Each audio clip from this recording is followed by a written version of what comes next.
Alrighty, ladies and gentlemen, boys and girls, we are back. Okay.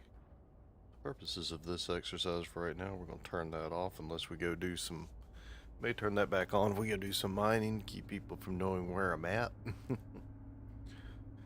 But until then, we'll keep the top secret information open. All right, so a couple of things here. We're starting out looking at the new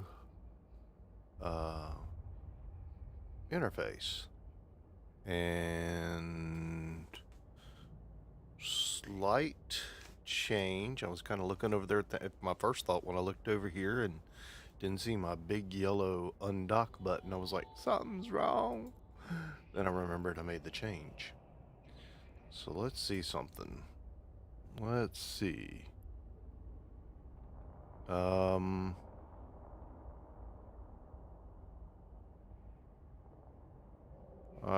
so doesn't appear to be any customization from that panel. Hey, Urban, how's it going? The good thing about entertainment these days, you don't even have to get out of bed to enjoy it.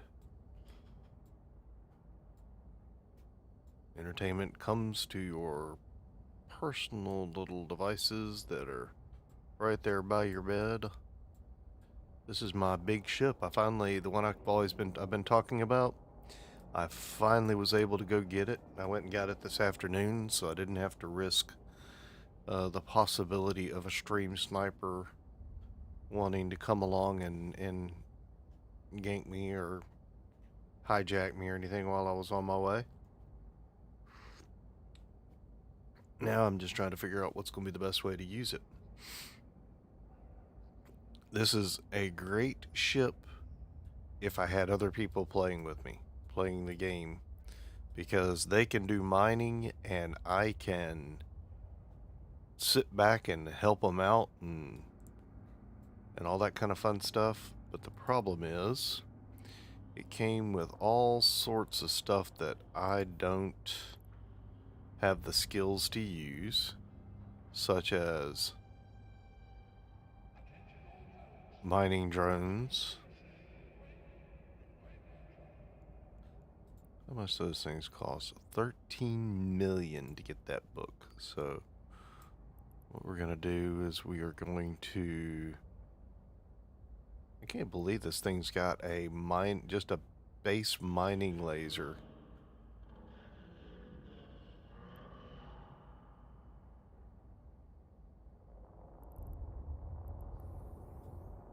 Alright, hold on.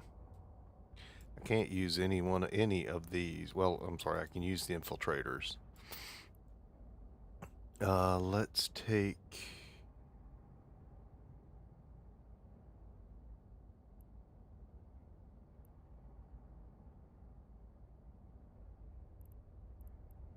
these and just drop these into the item hanger. Those are my backup drones. Let's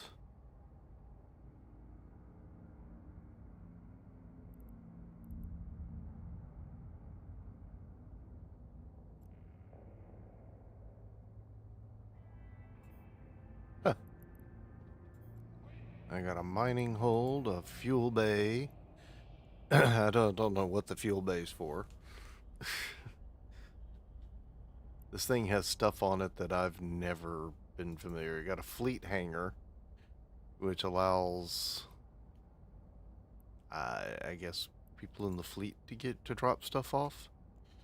Anyway, this is a fleet support ship. It can be used for mining, but it's a little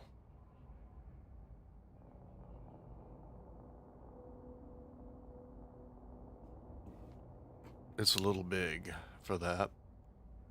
So I'm currently stable. So my question is, I got a mining foreman burst. What does this thing do? So I have all this stuff that does stuff that I don't know what it's for. This module can be loaded with a variety of mining foreman burst charges to project a field of beneficial nanites over fleet members, improving their mining capabilities. Nice. Used with mining equipment preservation charge, mining laser field enhancement charge, and mining laser optimization charge.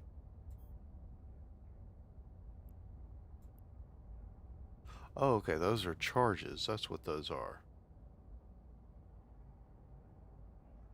So the question is, does it use those things up?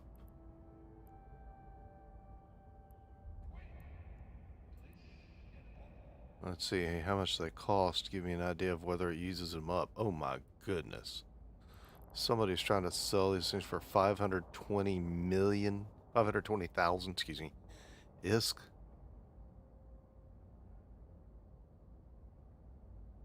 Otherwise, they're...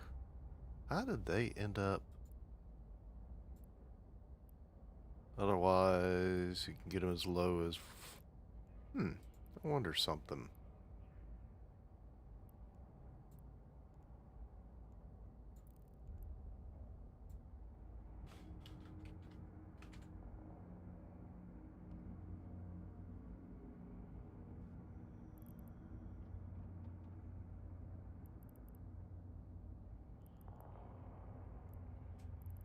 Mining laser optimization charge, 13.8 million.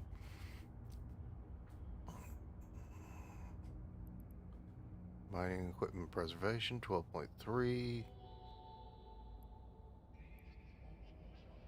Mining field enhancement. So wait a minute. So let's see. If you get roughly 500, or just say 490 per charge.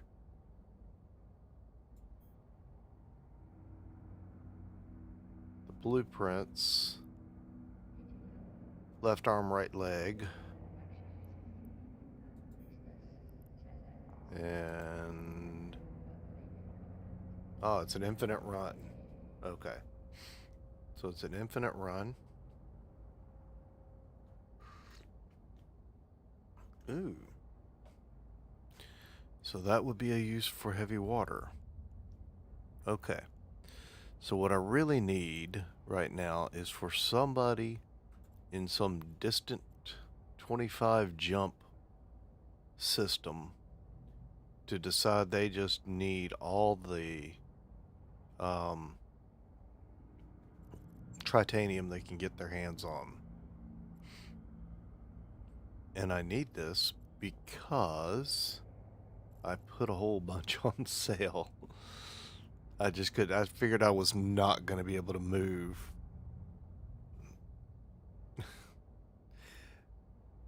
Ten minutes.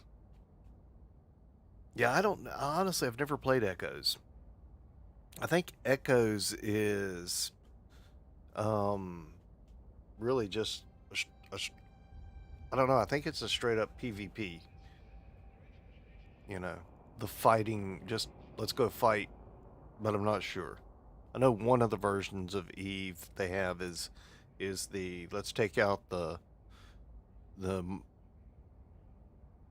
industry side and just have everybody go fight or something like that.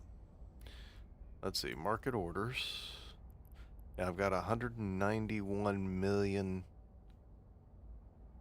tritanium, 191.6 million tritanium for sale, 25 jumps away. And I'm just really hoping that stuff sells. Sales.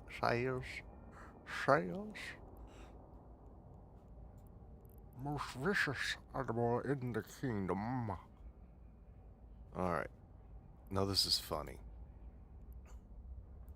This thing, I had this order up there. And only sold 11 out of 20 in 3 months. I had to have set it for less than that. Anyway, the thing, I put them back on the market for the same price, and have sold almost all of them since last night, since yesterday. Sold 6 of my 10 herons that I put on earlier today.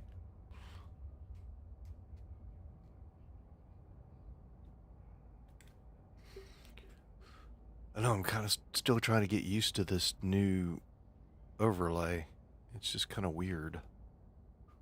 Um,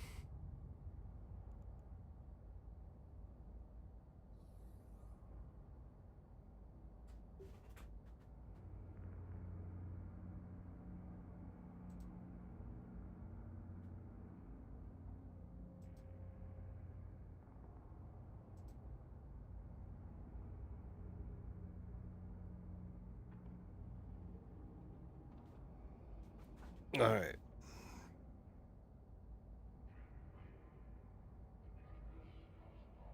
Oh, I just realized I have some lights that are not on.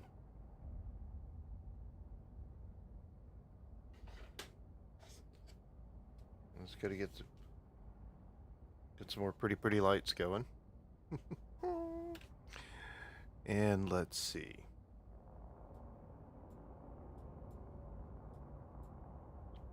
So anyway, I've got this wonderful thing and I just don't know what to do with it. Alright, I need to do a quick review.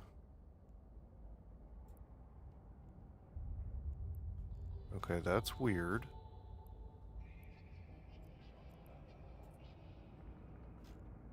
It might as well be in list view.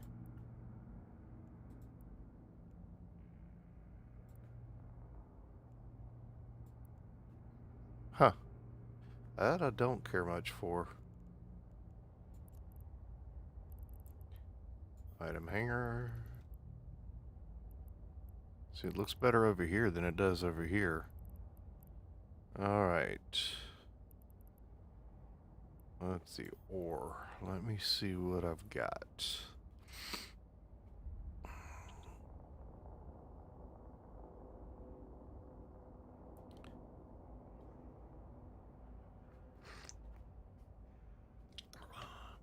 Oh, that hurt.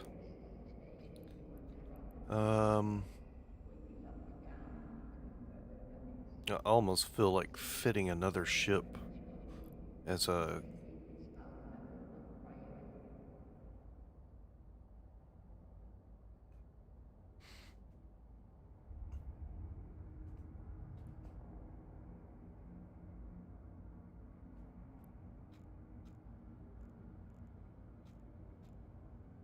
Yeah, actually, no, I don't have those. So let's see.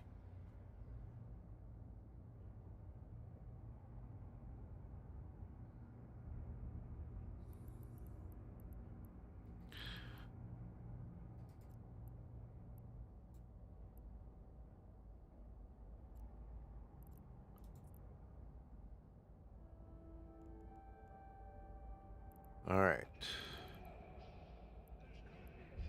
Isogen 6000. There's a Mexilon. Sidrine. Alright, so... Isogen I need to see about getting some more. Hold on, I need that back open. So isogen is found where? Show info. Description. Amber, kernite, hemophyite, dark ochre, low security systems.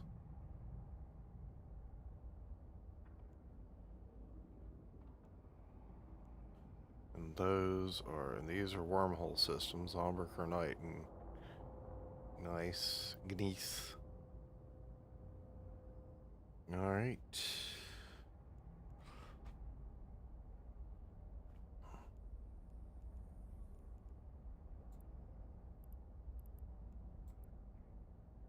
Let's see, how much is amber going for? Okay.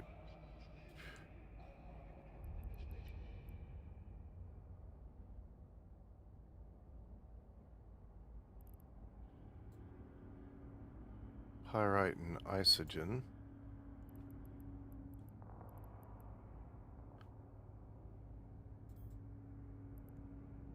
Let's see, if I bought all 20,000 that they've got, it'd be 9 million. About 5,000.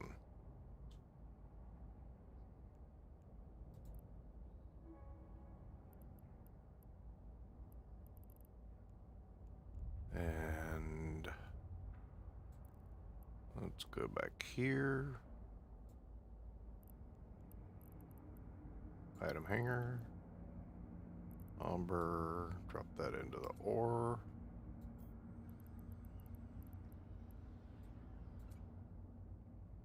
Let's reprocess. And let's drop this into input location.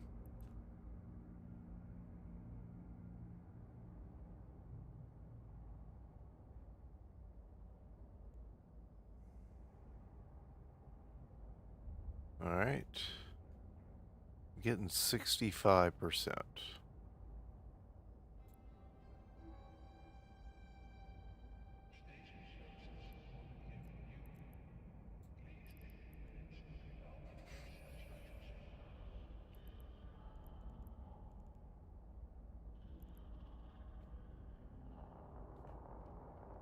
So isogen puts me up to 8,000. It's really not enough to do anything.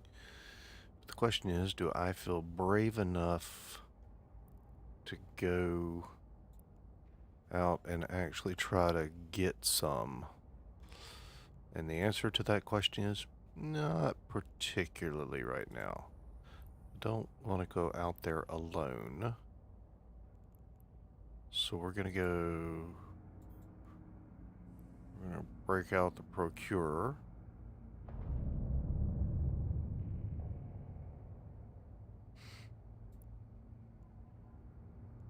This is actually funny.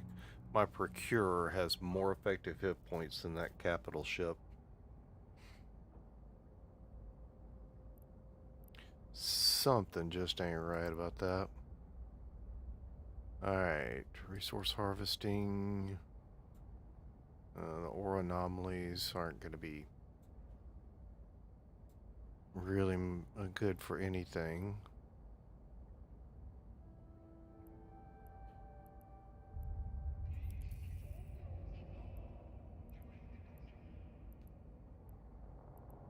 And the problem is I'm going to have to go...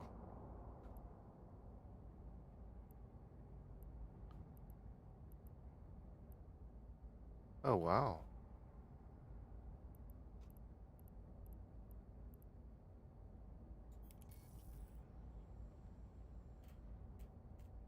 Three jumps.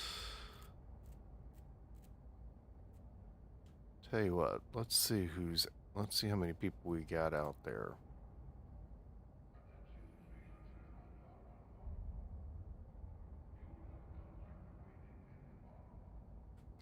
We're going to turn on the... Oh, hold on. Let me make sure. First off, that I got drones. I have drones. Got an empty mining hold. And then I've got my mobile depots.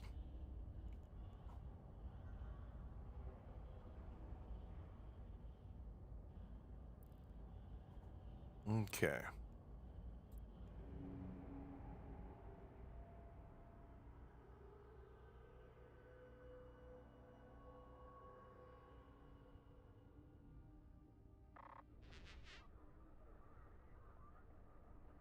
Okay.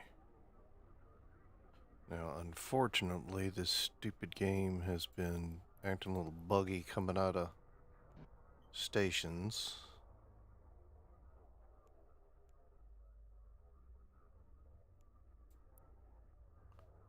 Warp drive active.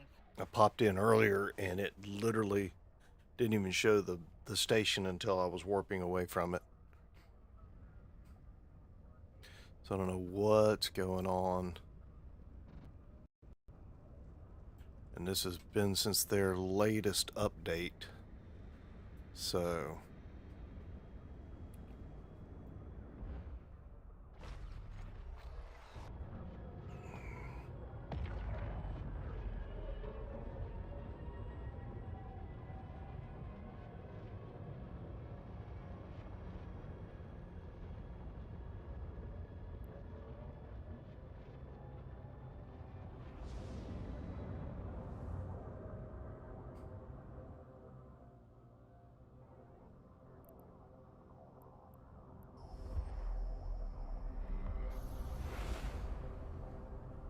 I even tried reducing some of the, most of the graphics to try and improve things. Warp drive active.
Warp drive active.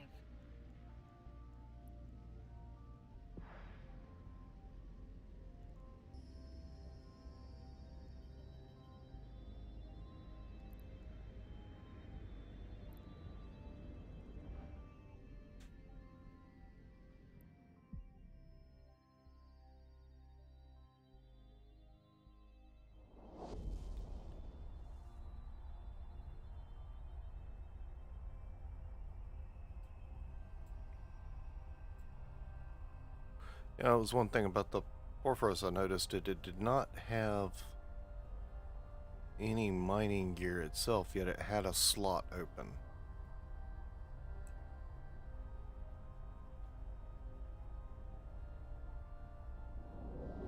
Which I thought was kind of interesting. I mean, I could theoretically put a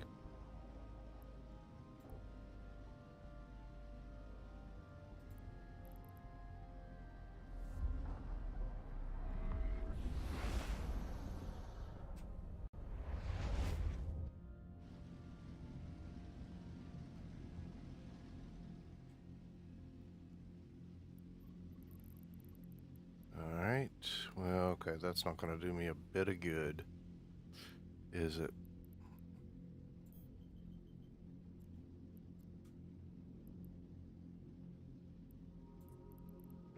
Warp drive active.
Okay, it looks like I should get that. It's a cruiser.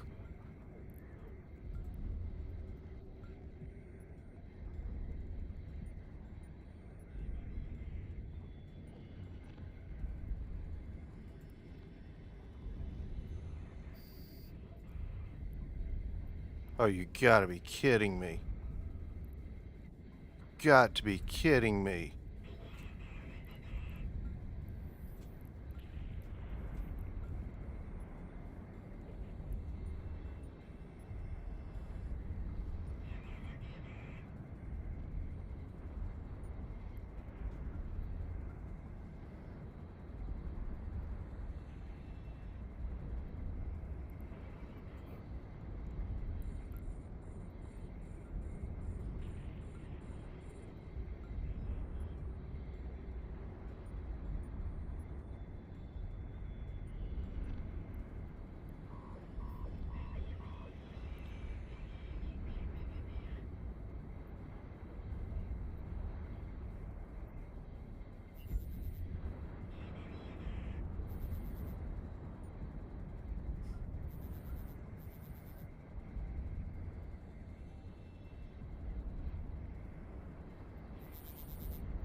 Oh.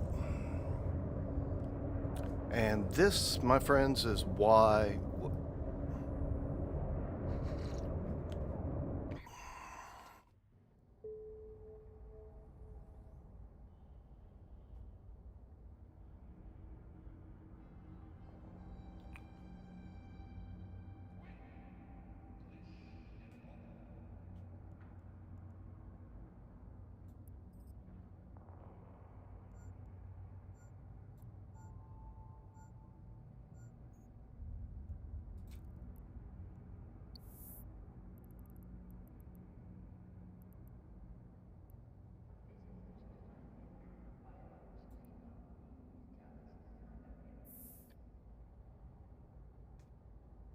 Okay, so they do still have kill rights.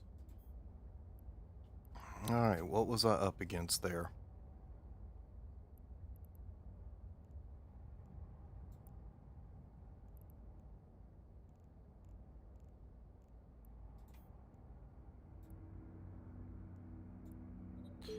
So there, I was under the impression, I never saw them say that,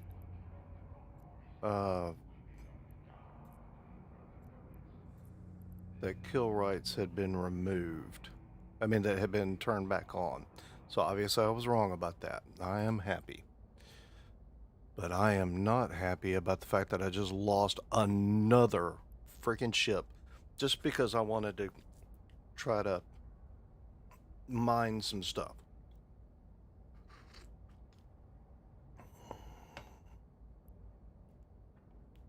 Let's see. Kill rights earned.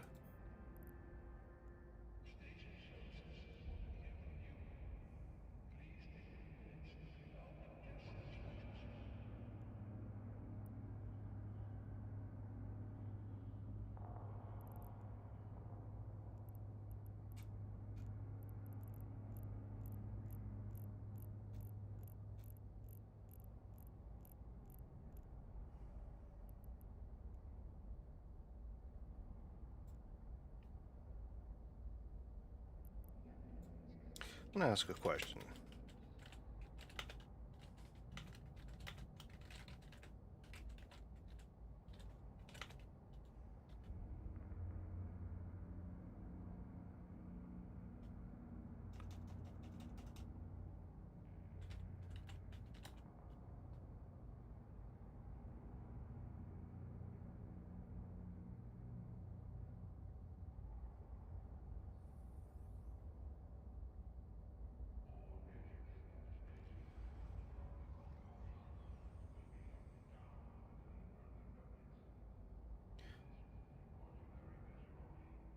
What's the right word to say? What kind of...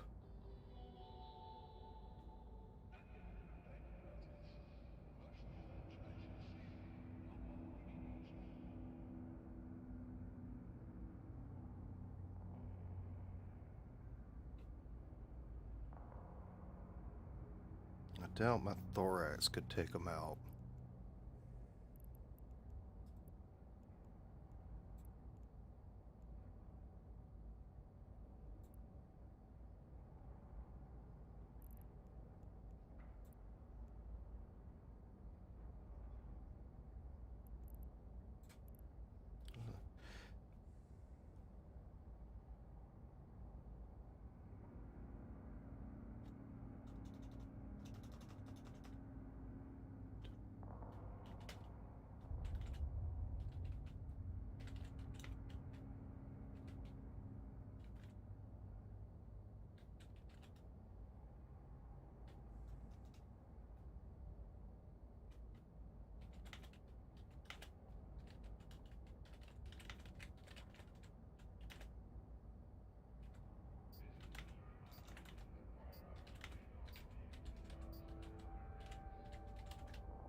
Satisfaction.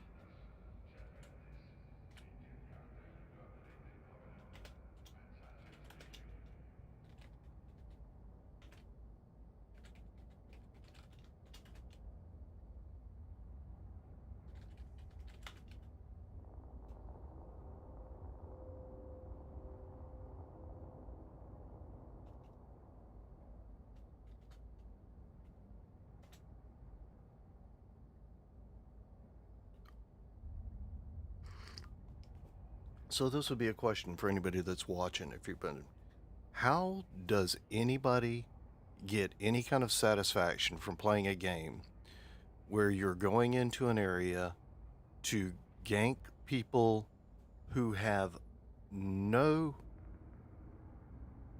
basically no defense? They're not combat vessels. You go in there with what's in essence a battleship. Where's the kill report?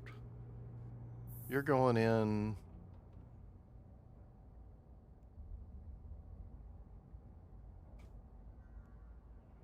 I mean, they're going in with.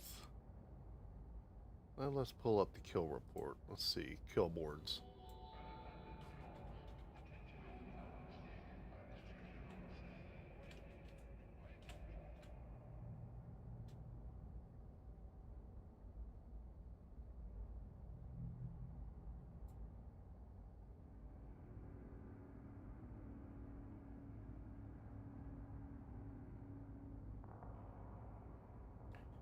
Alright, come on.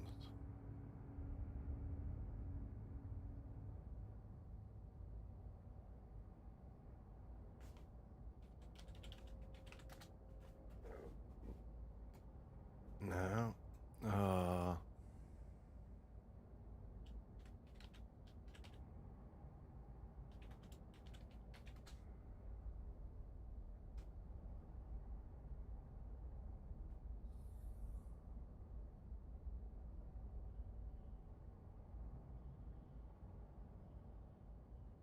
I wish it would tell me what he was flying.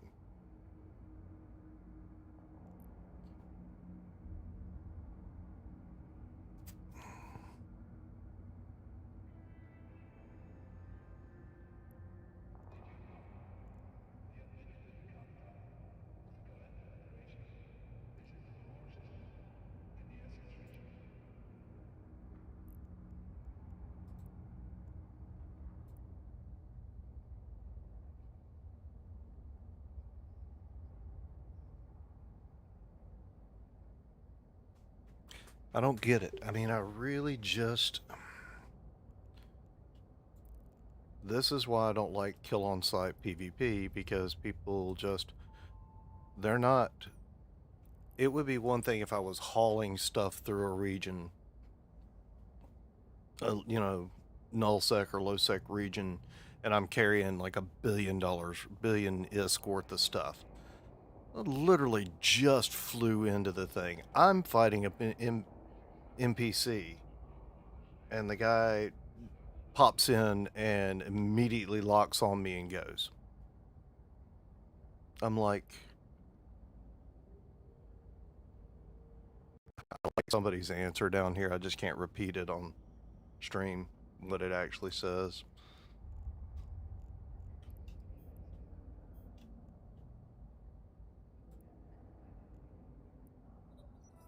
So now I've got to refit another ship.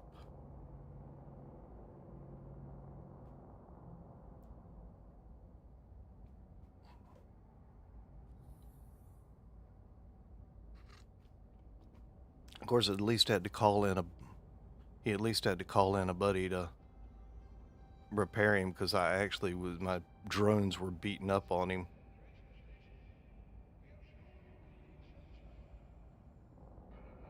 I should have pulled the drones in, but I waited until he started doing damage to me before I pulled the drones in. He shot me with a torpedo launcher. Shoot me with tier 2, tech 2. All right, wait a minute. Here it is. He was in with an Hecate.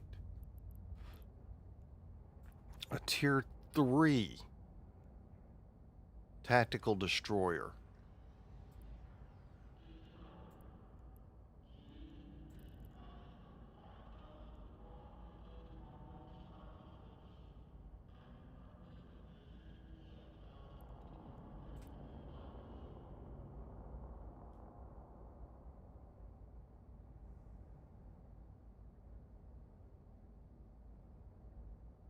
I just.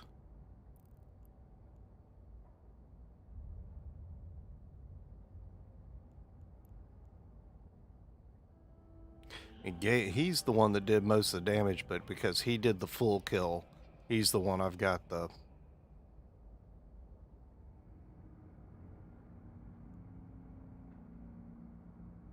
He's the one I've got the final kill against. I don't know what he was flying.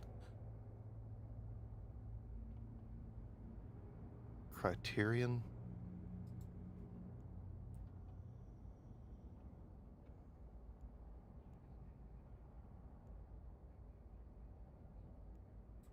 Hold on, I need to put this guy on my... And keep an eye out for this guy. And their stupid...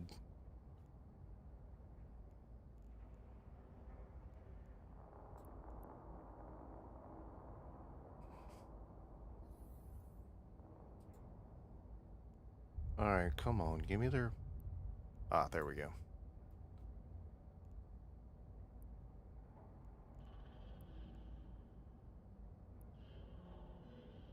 Anybody, just full gank for no reason. I just don't get it.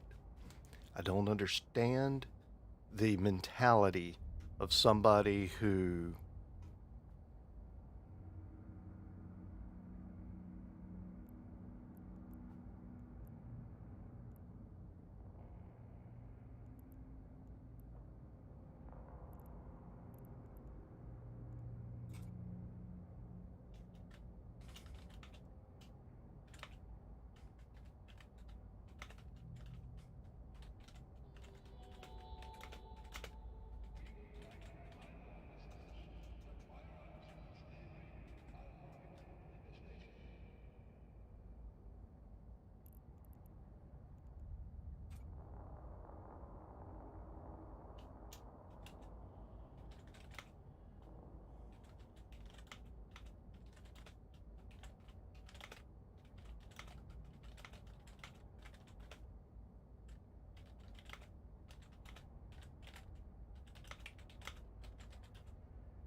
I'm sitting here trying to figure out how to word what I'm typing here.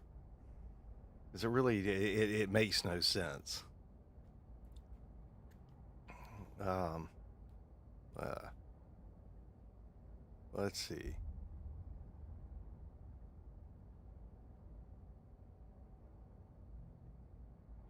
Because they're really...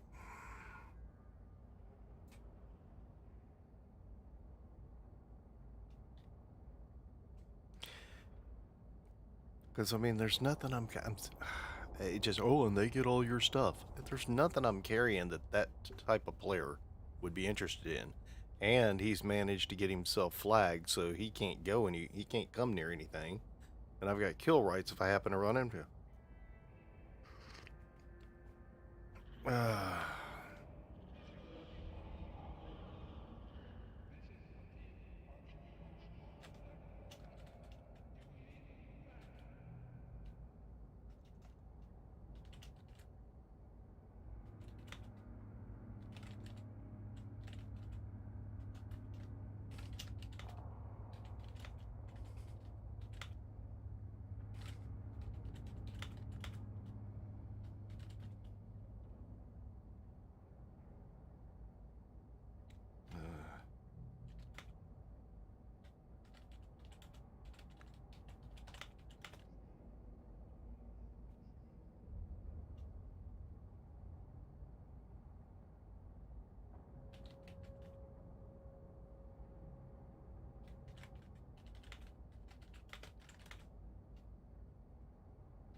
Let's see. How do you word this? Yeah, I'm trying to figure out how to word that. Oh, I got ganked. I took a chance and went to a low sec zone to try to mine. Popped in. There was a NPC, so I started to deal with the NPC. And almost as soon as I started dealing with the NPC, a pirate dropped in. A PC pirate popped in and immediately locked onto me. Locked me out of being able to warp away. When I pulled my drones off of the NPC to attack him, his buddy or his alt or whatever came in and started healing him because I was doing more damage with the drones than he was doing to me. The NPC was barely touching me. So they ganked me. So I'm down another 100 and something thousand in a ship. And I'm trying to figure out now how I'm supposed to play this game. This is the one thing I don't like about the game, and it's the problem with playing this game by yourself. And everybody, my friend I know who plays the game, has now gotten himself on Empyrean Galactic whatever. He's playing that now. And I'm just I'm frustrated with having to change my play style because other players want to force their play styles.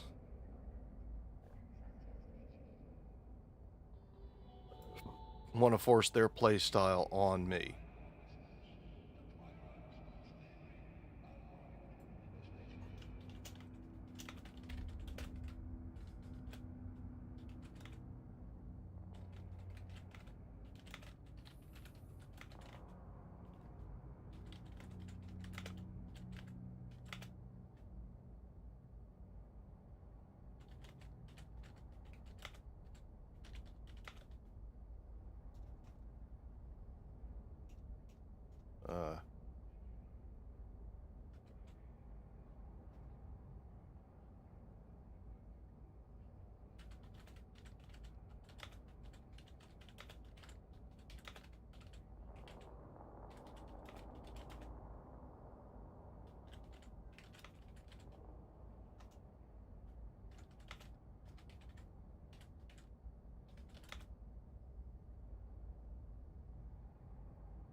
I want to see what kind of response I get.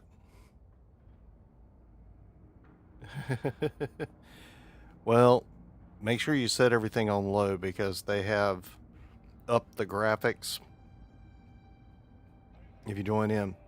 But you see, you'll still have to go through and do all the intro stuff. But I can set you up with a couple of ships once you're in.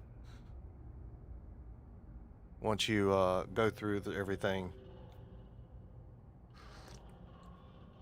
If I'm right, Echoes is the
yeah.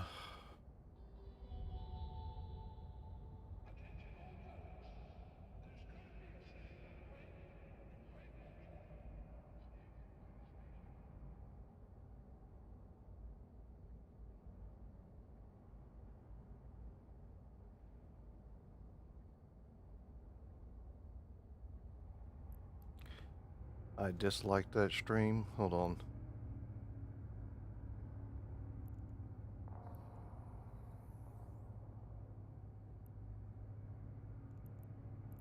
What stream are they talking about?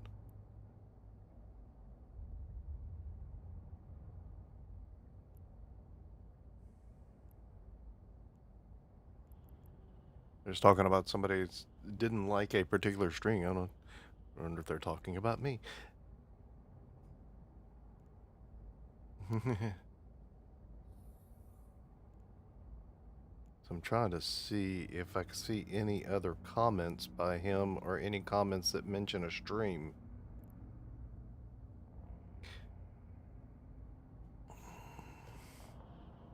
Now, I do know, I mean, if I found out, for example, that the person that was doing that was watching me on stream, then I can actually get them banned from the game.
Yeah.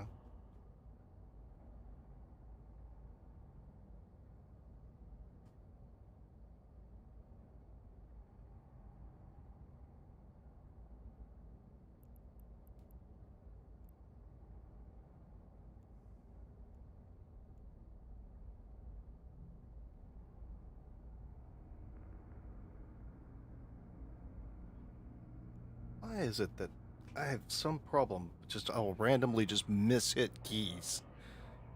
I managed to dislike your stream. That would. That's funny. All right, I got to be careful. Dad just went to bed, and last time I got agitated about something, I started getting too loud. Uh.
To listen to high sec when I can't give him my full attention.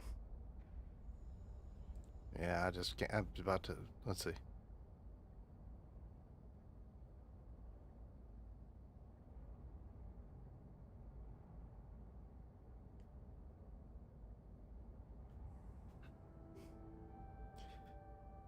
Uh.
Yeah, I've just mentioned that it'd be nice to have a PvP system similar to New World, because New World's PvP system, you have to opt into it.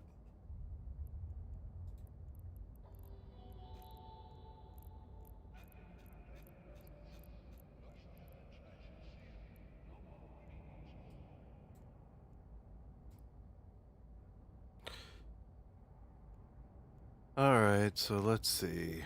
I don't think, no, no, in fact, I know I don't have the ability to make a procure. Make sure I'm right about that.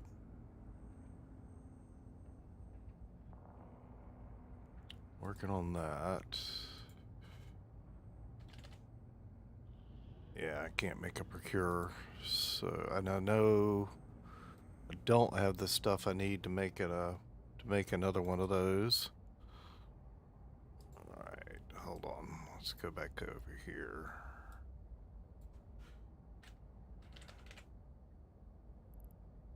Manufacturing and research. Ships or procure.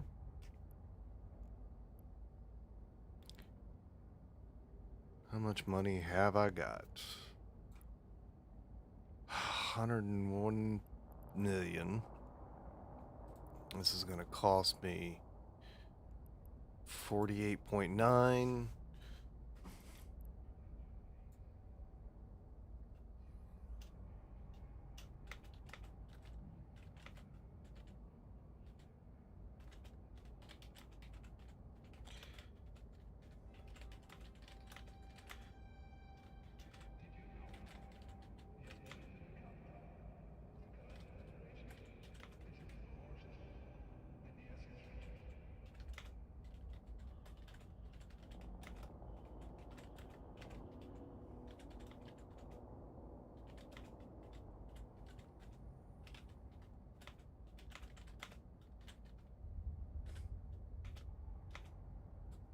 Let me make sure of something.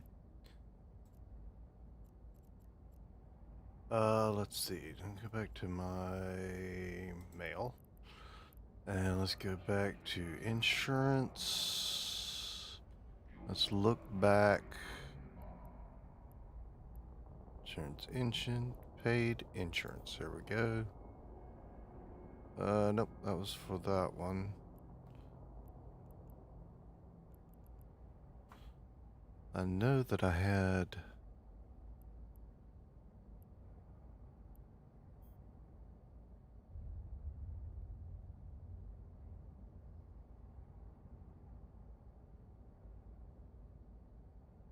Alright, so I got 21 million for that loss back then.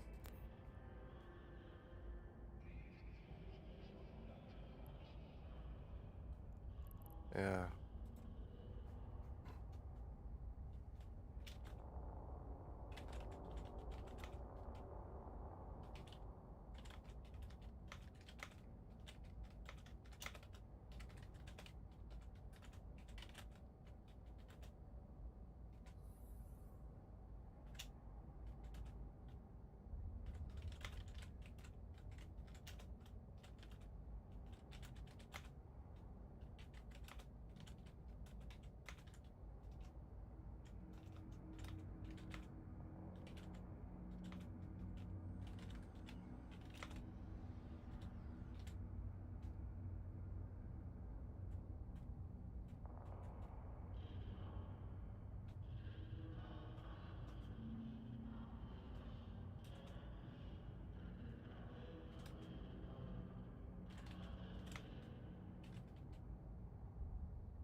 Let's see how many people read that. All right. Yeah, so what I just pointed out to what I just typed in chat was just a note. Is that on a side note, has anyone noticed that the insurance payouts don't really even come close to covering the market value of the ships? The same, I lost the same ship 5 years ago, had the same insurance policy level, which is the top level. 5 years later, I'm only getting paid out 2 million more than I got paid than I got paid 5 years ago. The price of the ship is almost double what it was last year. So I didn't get half uh, the current market value on it, whereas last time, 5 years ago, it was roughly 75%. So, something just doesn't add up. Uh,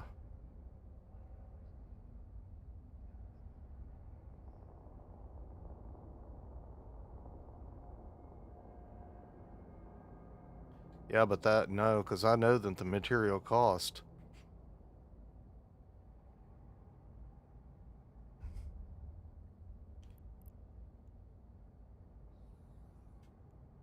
Let's see something.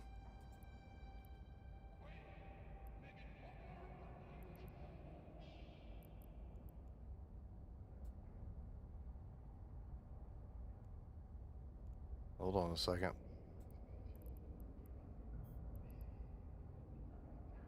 Because there it is, the isogen alone, 31,111.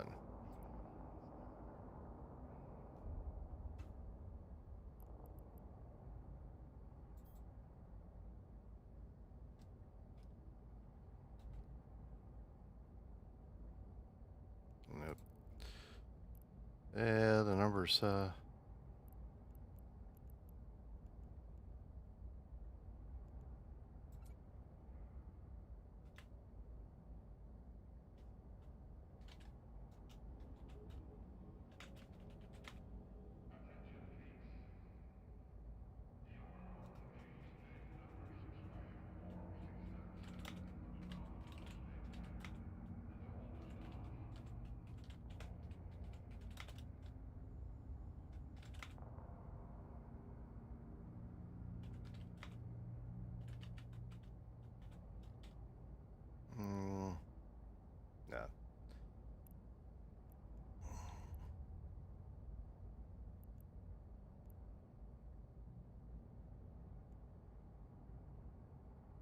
Is isogen only available in 0.4?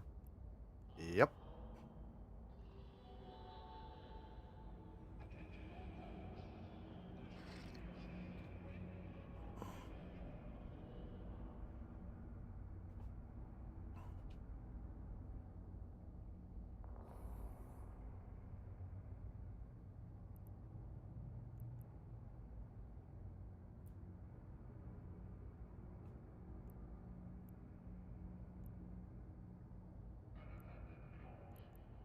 Uh, yeah,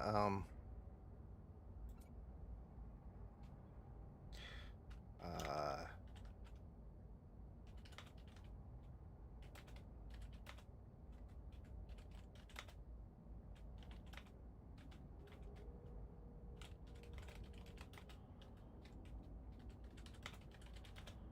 unless they...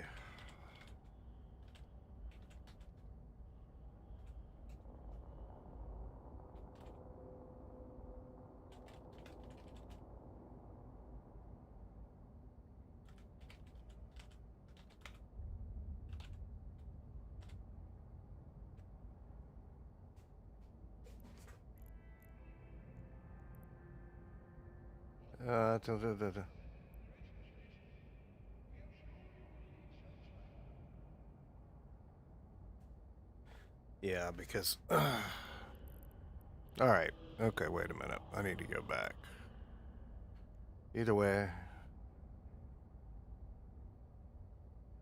obviously.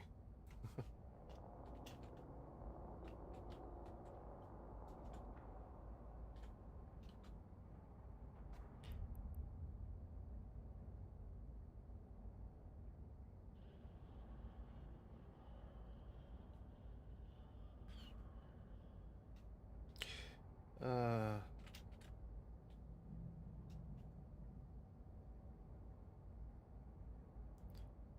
Uh...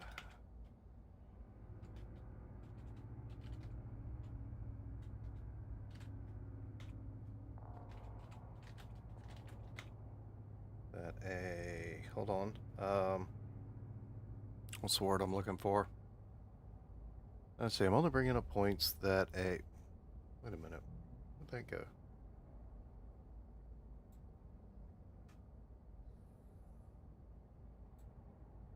Let's see, I'm only bringing up points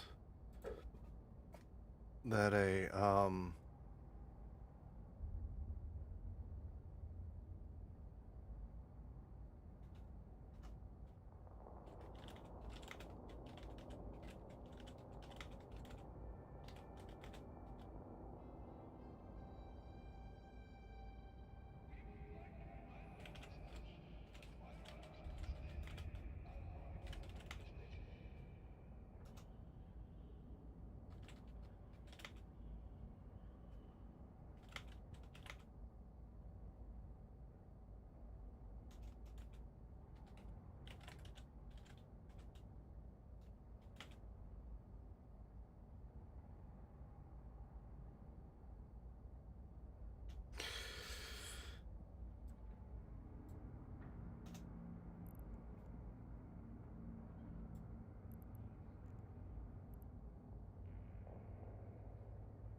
All right. I'm gonna have to. So I've tanked this Joker out in the past. Let's see what we gotta do this time.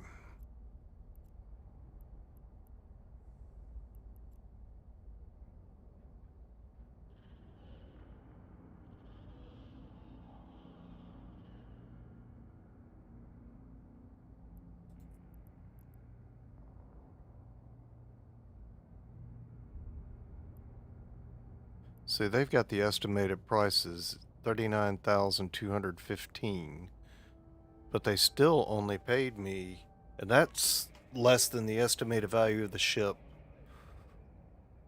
10 years ago. I mean, 5 years ago. So they're still not, their insurance rates are not keeping up with the markets. That's a given. So we know that they're.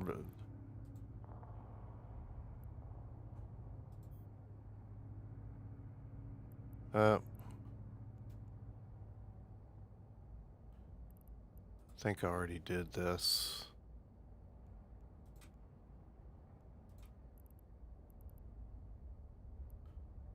Alright, contacts. What do we got? Okay, so that's I'm done with the mail. Let's unpack this ship. Assemble ship. Let's make this my.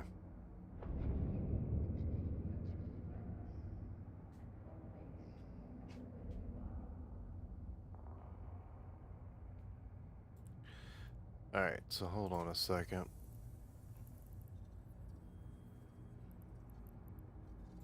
Drones. Medium drone operations. I'm still working on getting all of that. Okay.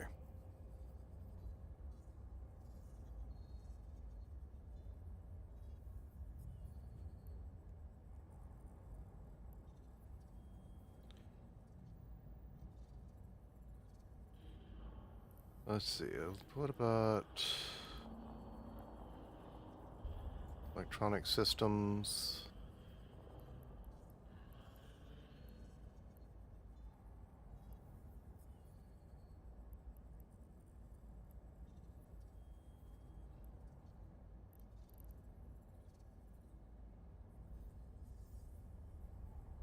Signature masking. If there's the active mode of signature radius suppressor resulting in more effective as it can be. No, that's not what I'm looking for.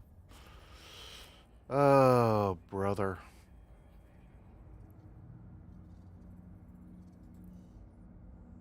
Okay, so we gotta fit another ship. Hopefully. Let's see, the main thing is majority of the ship cost is there. Really do kind of wish there was somebody we could talk to about, hey, you know, your insurance rates aren't covering it. I don't understand. I think what's happening is they're basing everything on JITA markets. But, folks, not everybody plays in JITA. And that's 17 jumps for me to get there. I'm not going to run 17 jumps just to save 10 million.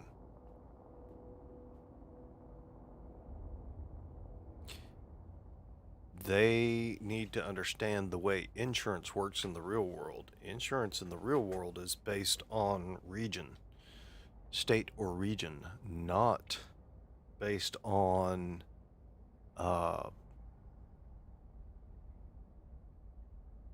like the U.S. Let's see, what are they saying? You got to wear broken glass.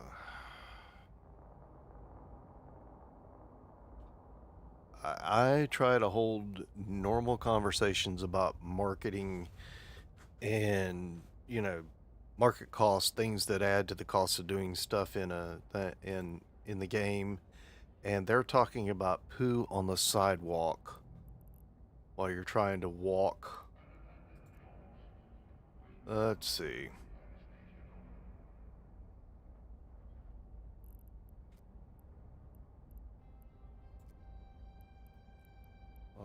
Mining barge.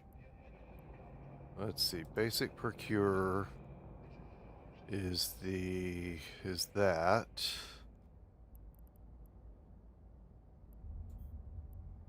This one is the ice procurer. And then this one was, okay, I think this is the same one.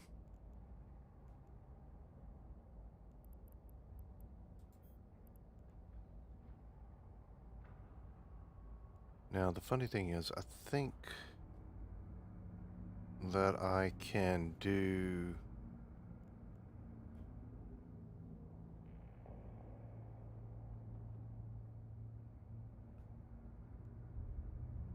So that's 58. How in the world is that 58? What am I getting that's bigger?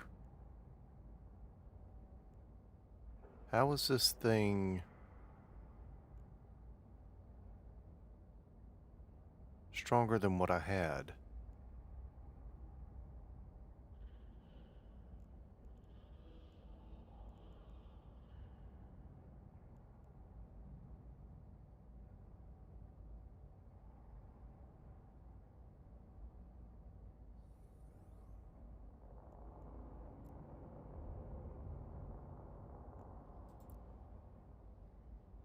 Uh, 3 Hornets. Okay. We can do that. Alright, well, let's fit ship and see how much it's going to cost me.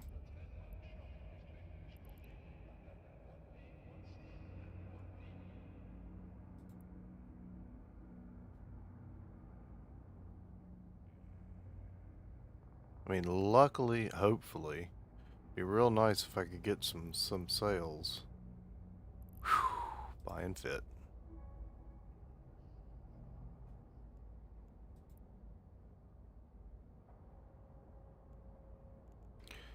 Theoretically, I could go run some ice missions. I'm kind of worried about some of our regulars having kind of disappeared.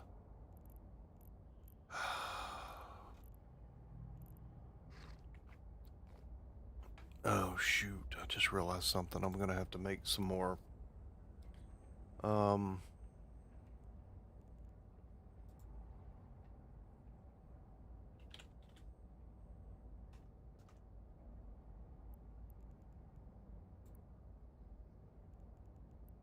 What's going on?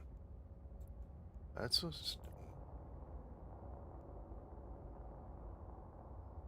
Why is this thing not pulling up my blueprints?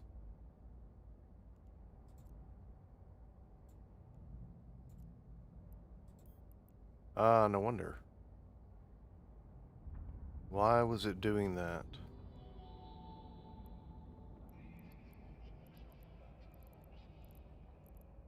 Must have accidentally clicked on something. Catalyst is one that's being worked, so cargo. Nope, that's not how it's labeled. Depot.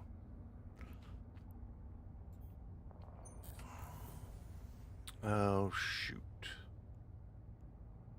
If I want to run...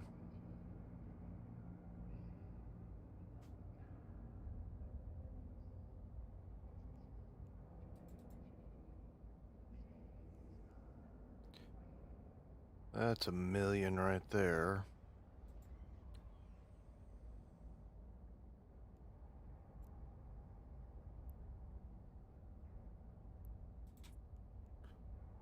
Let's see how much it's actually going to cost me. Alright.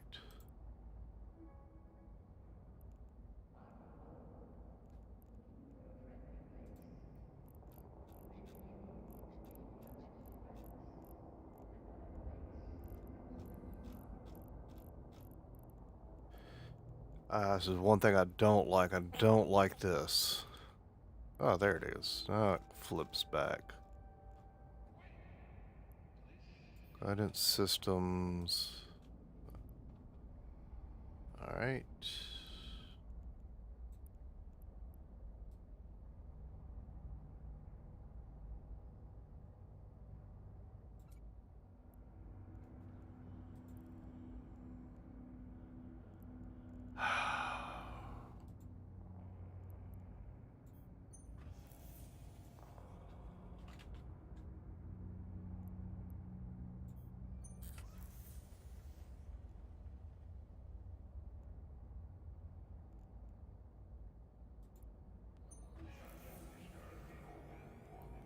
Alright, so we'll run those.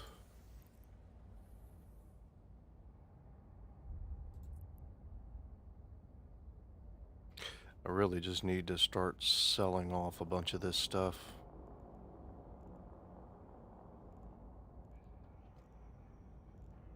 Yeah, I'm gonna have to start doing that.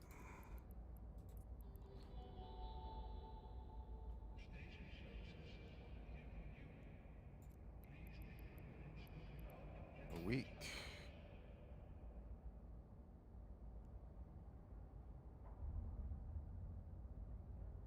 Regional average.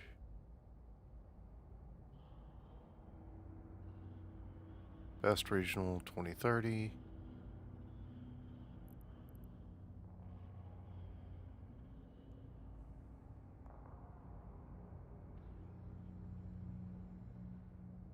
Can I sell that immediately for that price?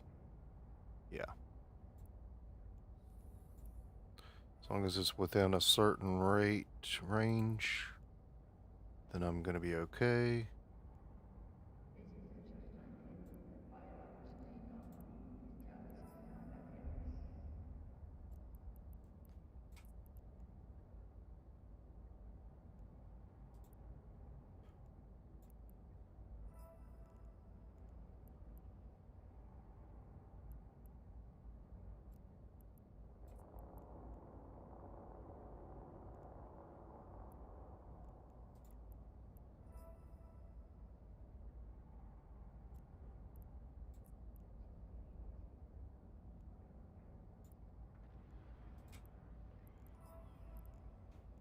Wait a minute. That's just slow.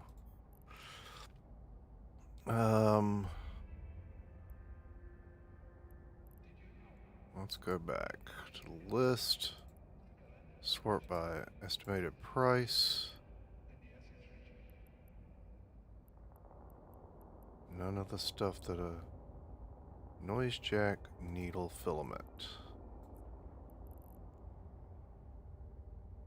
No.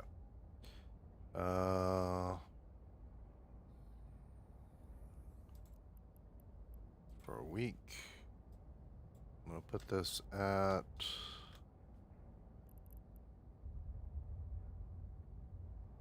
$189.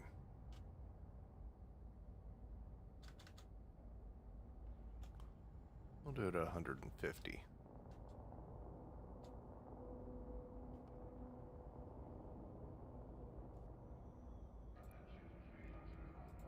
I'm probably not ever going to use those. The personal effects. I don't know if those actually. So personal effects is proof that you've clearing all major obstacles in a dead space pocket and disseminating the leading figure anyone that procures an OPE. So from a guarded container, can sell them to Concord or DD for reasonable amount of cash. Concord has raided Dead Space overseers by the threat of their posse to society. They pose to society, and divided them into tiers that dictate how much the seller gets for their effects. Let's see, view market details.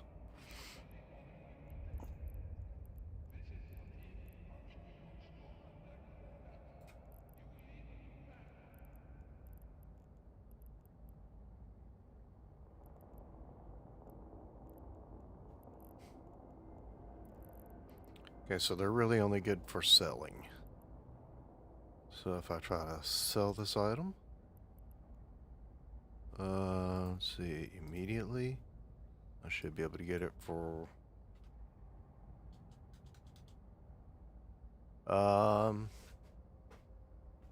see, something's wrong there because there is somebody on the in the market.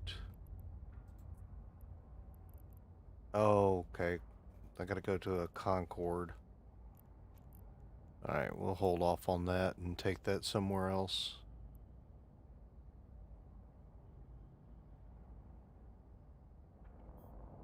Data cores.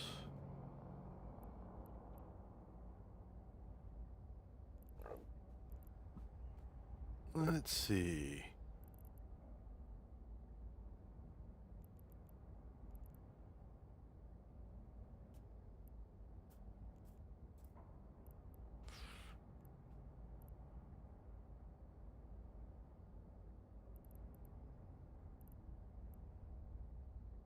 Tracking enhancers.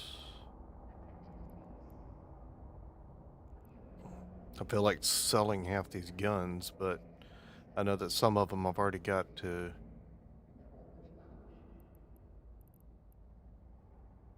Medium cargo hold optimization. Probe launchers aren't not worth much, if anything. That's not worth anything.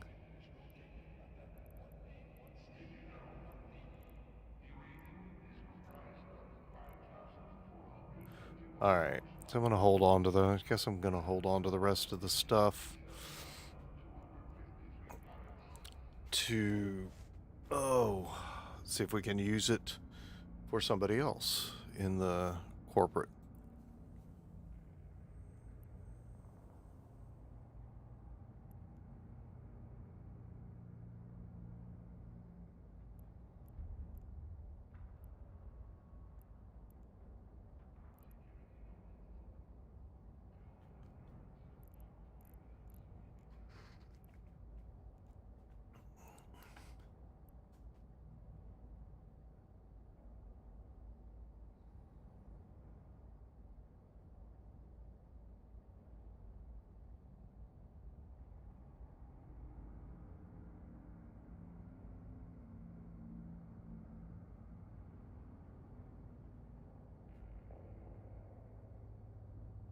I'm still going back to an idea I had in the past about sharing rights and stuff, but there's no way I can go after somebody with a Tech 3 ship. Well, theoretically, there's no way. I mean, I did have a chance. I didn't see the guy healing him up. If I had seen that, I could have split off my drones to go over and kill the healer. But that would have put me in trouble, because then I would have been considered attacking a ship. I don't know. Anyway, alright guys, I'm going to take a quick break. I shall return in a few minutes, and we'll pick things up when we return.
Alright, that was about the dumbest thing I've done in a while.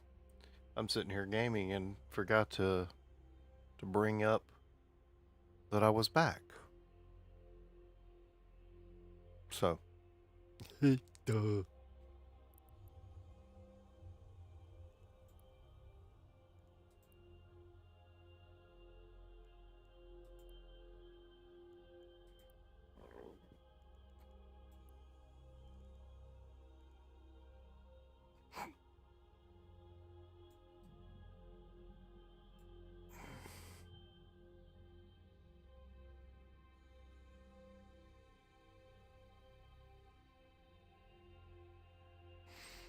Alright, so we'll watch this and see if we can make sure we see anything popping in. We'll pop over and check real quick. But right now we're just doing some mining. Thank you. You know, the stupid thing was I was back for a few minutes. Had forgotten to change the screen over.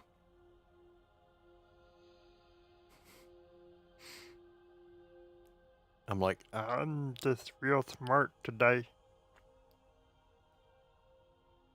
So the only thing I can think that I'm going to have to do is really just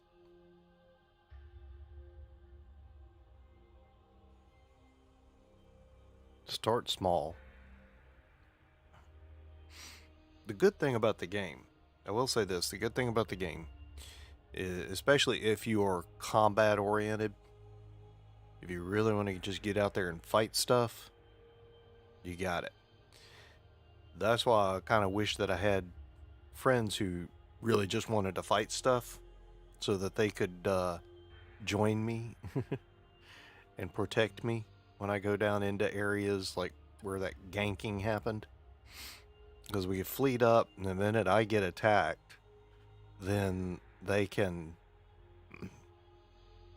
come in and go, oh, I'm gonna kill, because I can last for a pretty good while. I say pretty good while.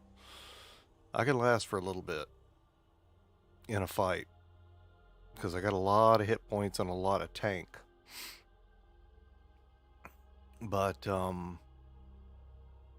and it really was funny, because look at that, the guy had a Tech 3 ship, and if his buddy didn't come in to with an armor repairer, I would have beat him just with my drones. And those were Tech 1 drones, light drones. If I can get to the point where I can drop out, when I get to the point where I can drop out some bigger drones, especially if I can get ones that'll allow me to just basically ones that'll act like turrets, can hit at a distance, then I think I'd be dangerous. I can be dangerous in the sense that I can help it protect myself a lot better.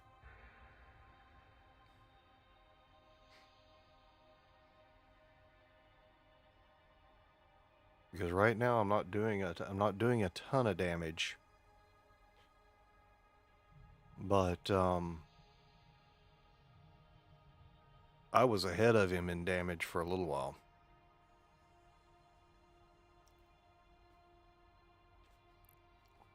That reminds me, I need to save this location.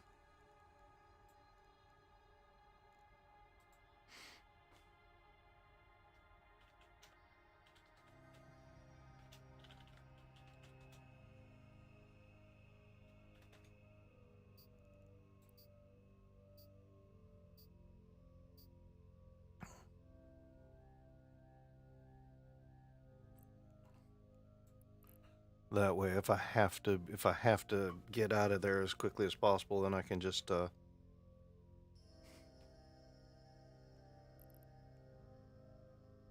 pop in. But this is just if we had been in high sec, then he wouldn't have had enough time to gank me.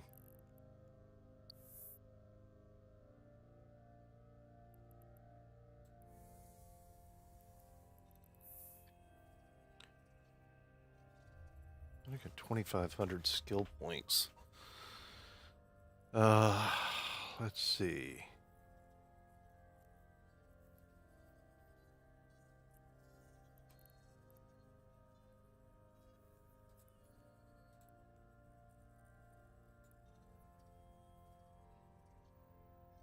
Science. I gotta get the science up. Let's just apply them here.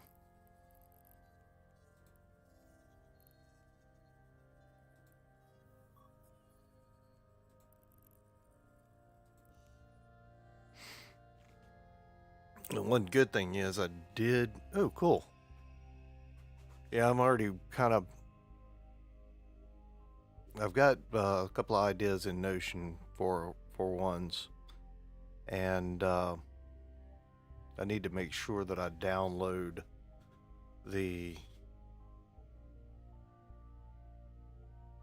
files on this one, the video on this one, because there's stuff I want to take off of this video. Because this is a prime example of one of the things I want to talk about.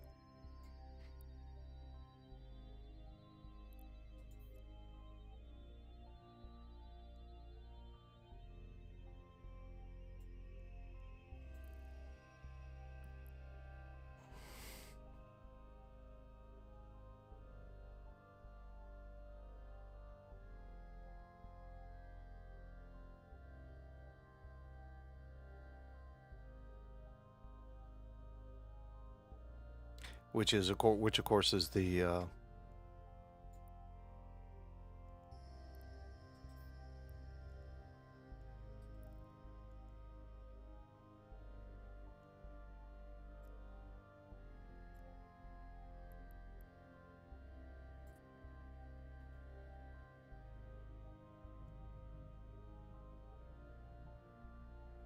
okay, good. That's how you set that.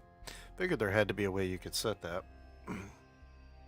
So, any hints on the next video?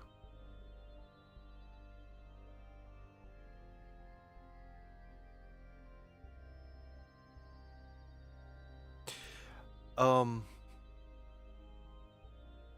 have to go through my videos. I don't know how much. Well, I know that I know what they're. Casey Ferris had a thing on. Okay. Stacey Ferris had a video that he did recently on. Of course, he did it on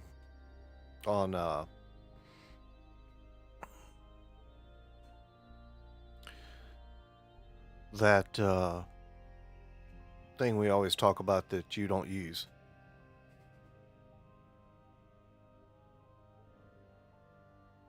On Resolve.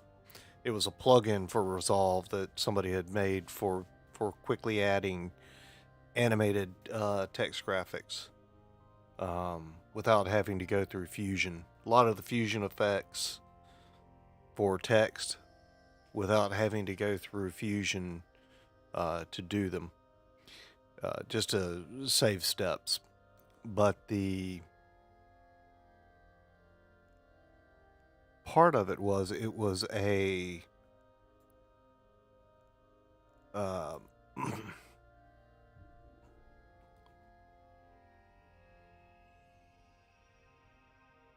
sponsored video, and it was sponsored video by a company that provides music. Now, you have to pay them an annual fee, and right now his annual fee was like with a code from him was like 75% off, so it's like $50 for the first year.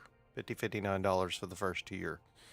So I know that doesn't sound like a lot until you realize you may or may not have that much money, but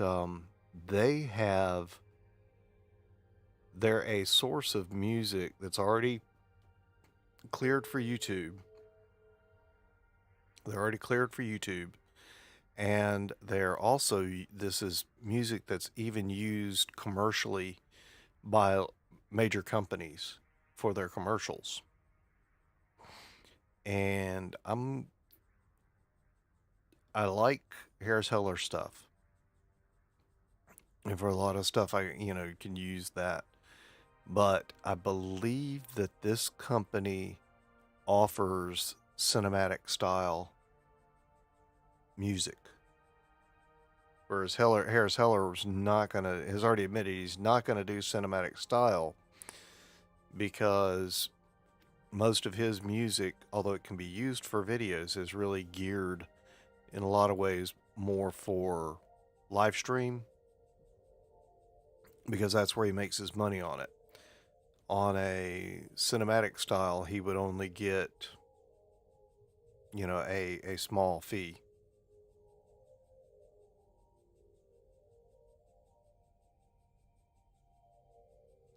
Well, the way I look at it, I just want to check it out and see what they sound like. Because, like I said, I'm pretty sure that they offer cinematics and orchestral and stuff like that. And if you're talking about a repository that actual corporations use for their commercials, then you have to consider the possibility that it could be worth it. But the other thing you'd worry about is, am I actually making enough to offset the cost, or do I think that in a year I would have enough? Okay, that was really weird.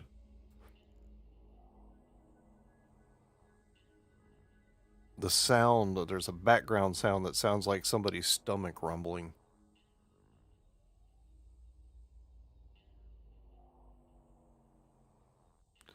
Well, I understand that, and I wouldn't mind, except that even the YouTube library has been caught with DMC strikes before, because a lot of times the people who post the stuff don't own the rights permanently, or they sell the rights and never notify YouTube. And so the people who buy it end up calling. I mean, we're not talking about on every piece of music. It's not a widespread thing. But there comes a point where you might want to trust a commercial. But again, the other thing is, am I making enough money to worry about making that investment? Is it worth it?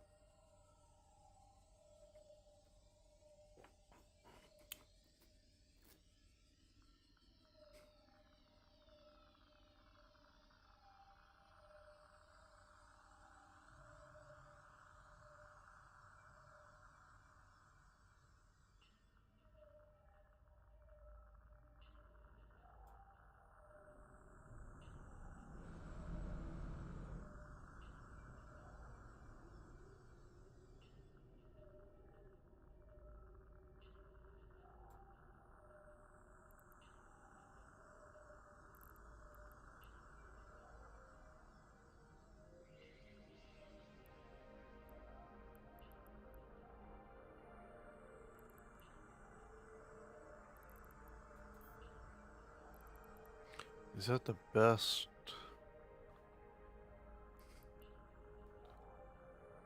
Oh, there's a massive. Okay.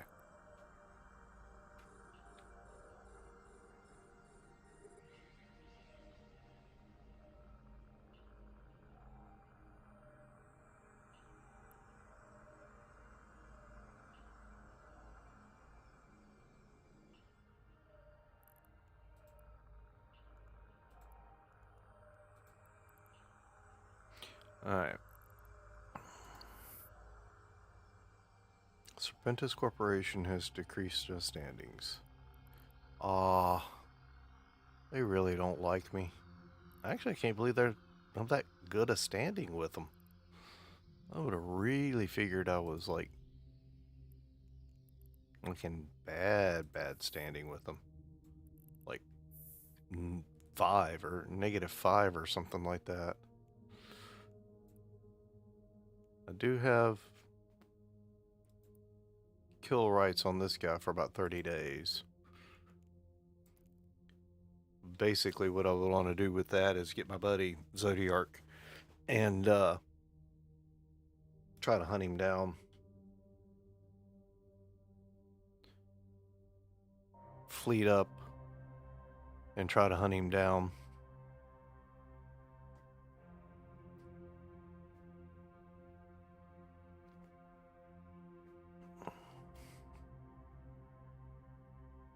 The problem would be I would need to take my battle cruiser or my cruiser. Well, he would need to take his battleship.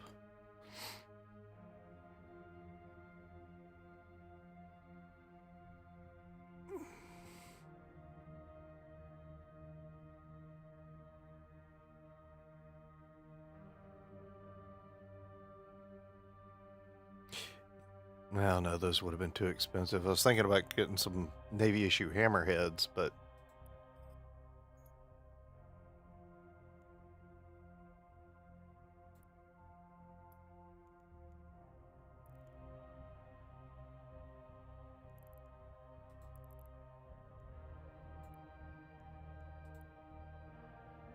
oh shoot. Well, that was a mistake.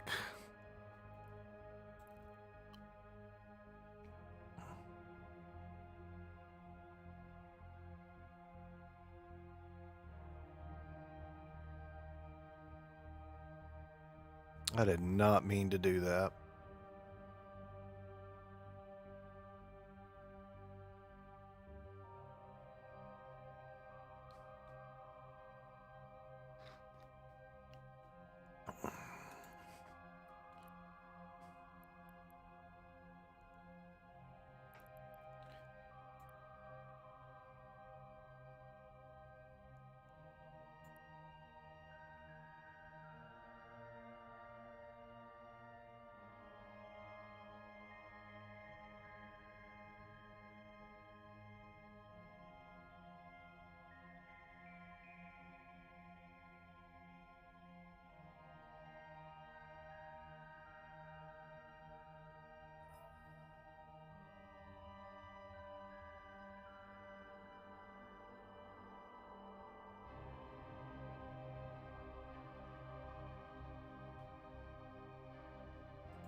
Some of these people are just weird.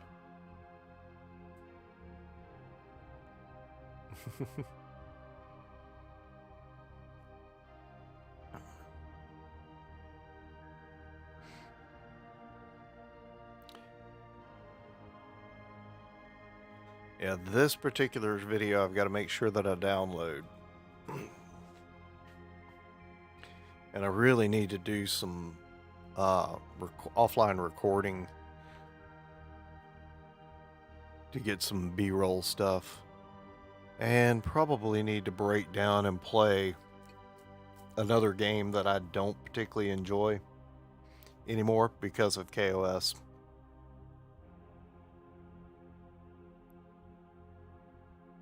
Or even worse, get on an unturned PvP server. I can't believe I said that out loud.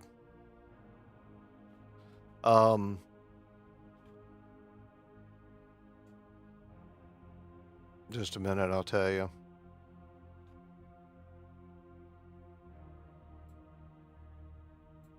Xterra Survival.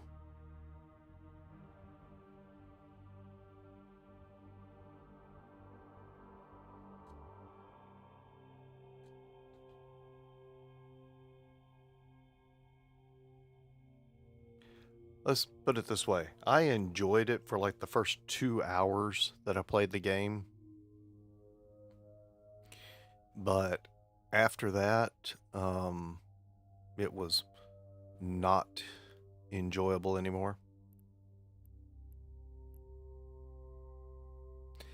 Because at that point, the KOS PvPers got involved, and I could no longer do anything.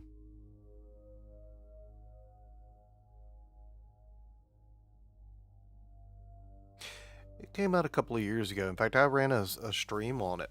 I was streaming it, and it got to the point where it was unplayable.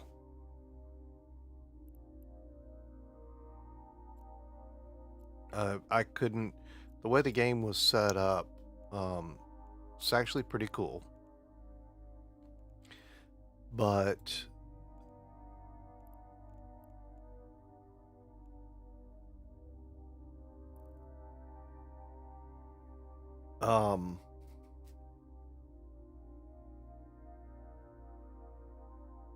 it's a survival. I can't remember if this is the one that was zombie or if this was the robot survival. I think this is the one where it's robots have taken over and you've got to kind of avoid robots and kill them. But it's looter, survival.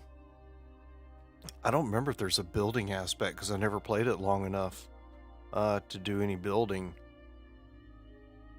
But there is a centralized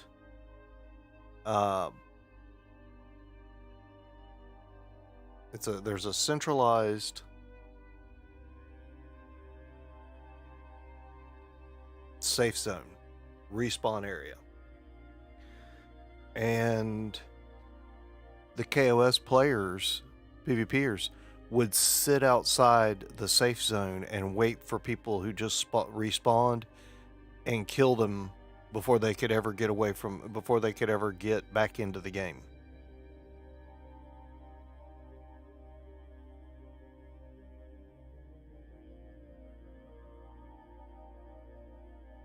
So I uninstalled it and never played it again. The only times I've played unturned PvP, I've usually been on the game with somebody, or played on a server where I knew somebody played. I've only done it 3-4 times maybe, and it's not. Yeah, it's not particularly enjoyable. I don't see. I've watched people play it, and I'm honestly like, why don't you guys play Fortnite?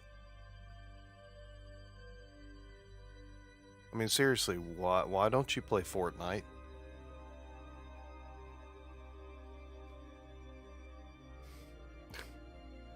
That's the way they treat the game, so I'm like, why not play that?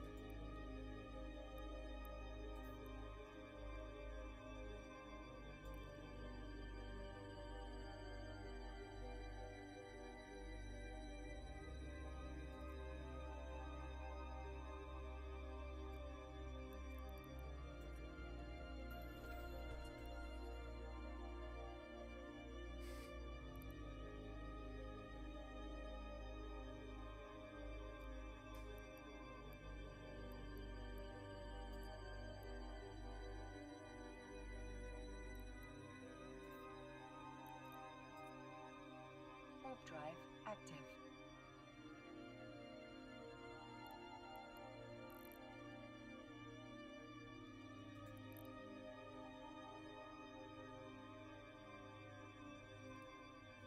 So to me, that's the problem with a lot of PvP. There are games that PvP makes sense. Or could make more sense than it does. But when you play a game basically like you're playing a game like Fortnite, then why not play Fortnite? If you're playing a survival game like it's Fortnite, go play Fortnite.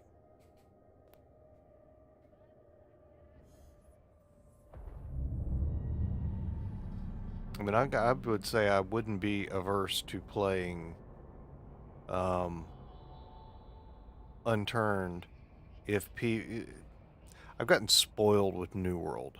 New World's PvP system is just perfect. So,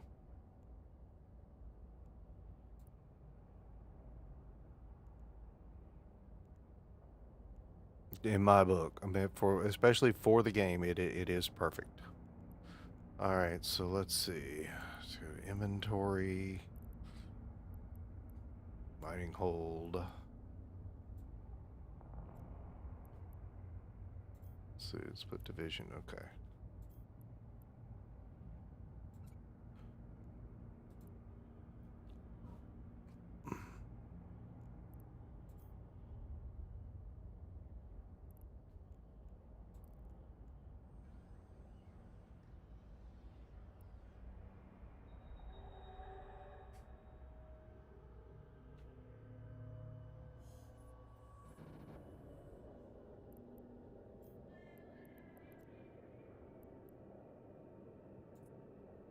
Warp drive active.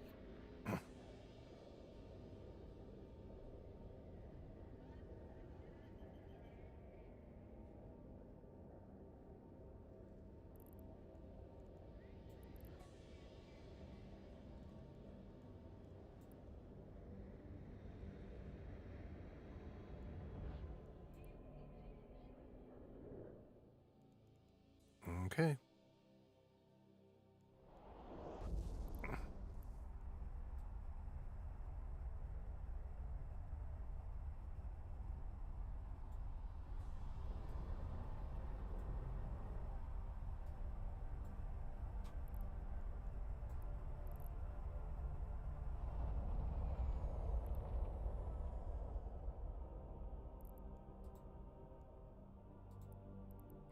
Before I forget, let me go get this before somebody else comes along and gets it.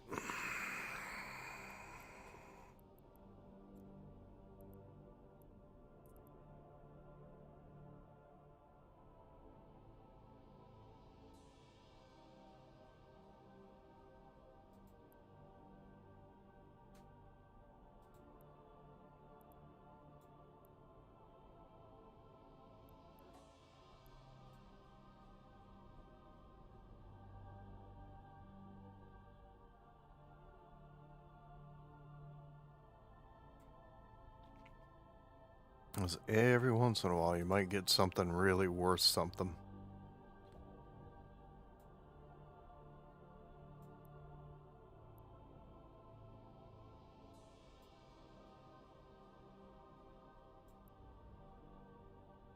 Concentrated.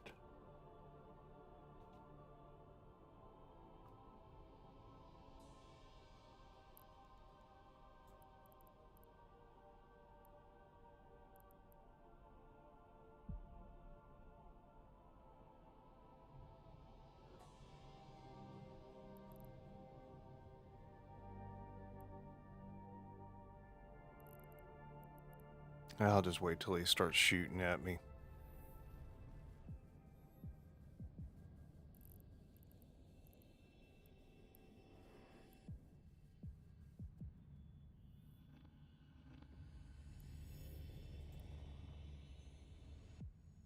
Forgot to turn on my shield hardener.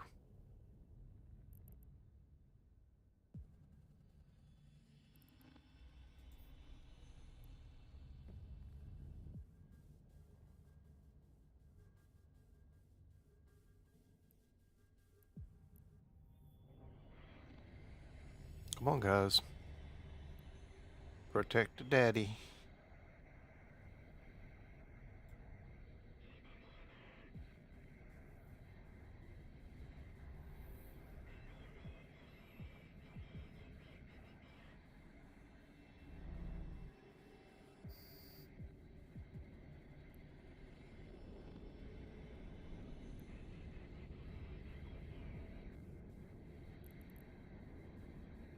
You gotta be kidding me.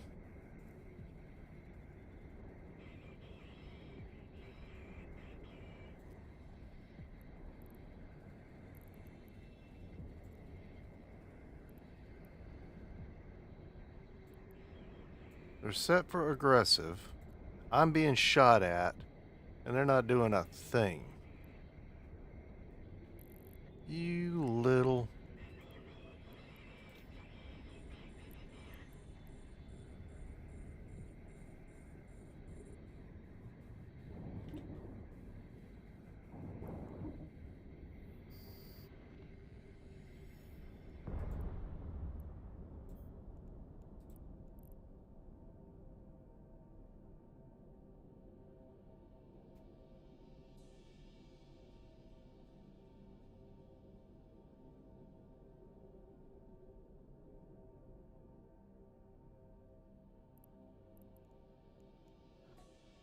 Can't believe those little jerks. You know, sit there and let somebody take shots at me.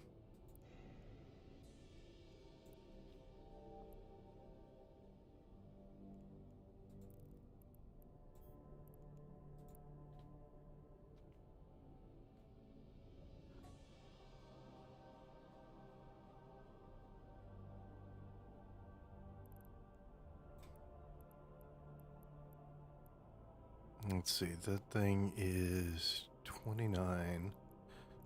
So what have I got over here? That's gonna get out of the way, and everything here is just getting... Alright. So let's do the...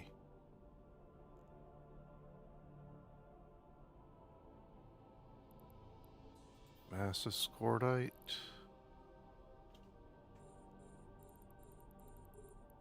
The... Dense. Feldspar. And I'm not going to be able to pull anything else, so...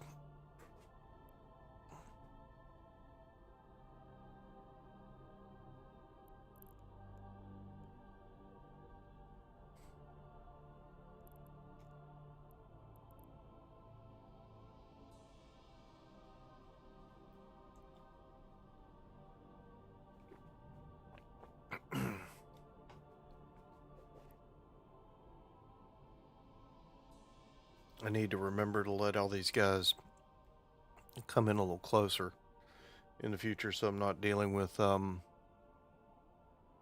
to go this far to try to loot them.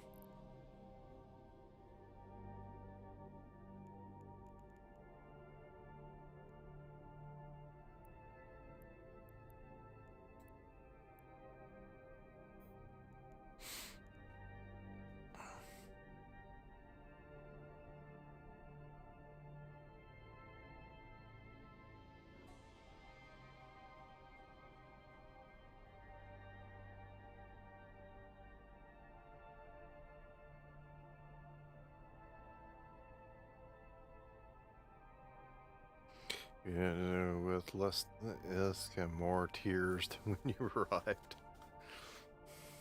You might be a tourist.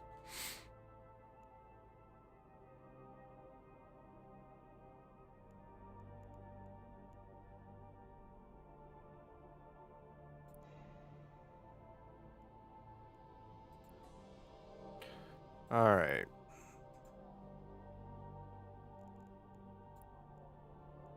I don't like the fact that they won't let you keep that at range. But you can orbit it. You can't keep it at range, but you can orbit. That doesn't make any sense to me.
So anyway, what I really was kind of hoping somebody would pop in that had been playing the game and wasn't just trying to find me so they could kill me, which I don't think is what happened, but it's not beyond the realm of possibility.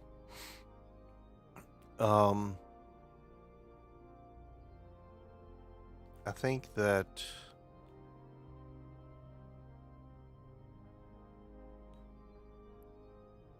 what I had wanted to do was kind of talk about the state of the markets, because one of the things I'm noticing is that prices are ridiculous. And I don't mean the prices are high.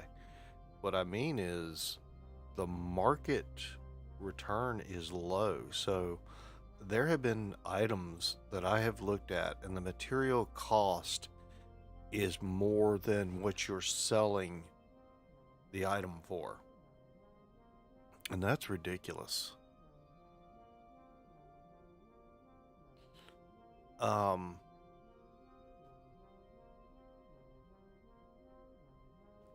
The problem you have is you've got so many people who have put things on the market for 90 days, which I've done quite a bit, at a particular rate, and then the cost goes up, and you can't necessarily price yourself into the market.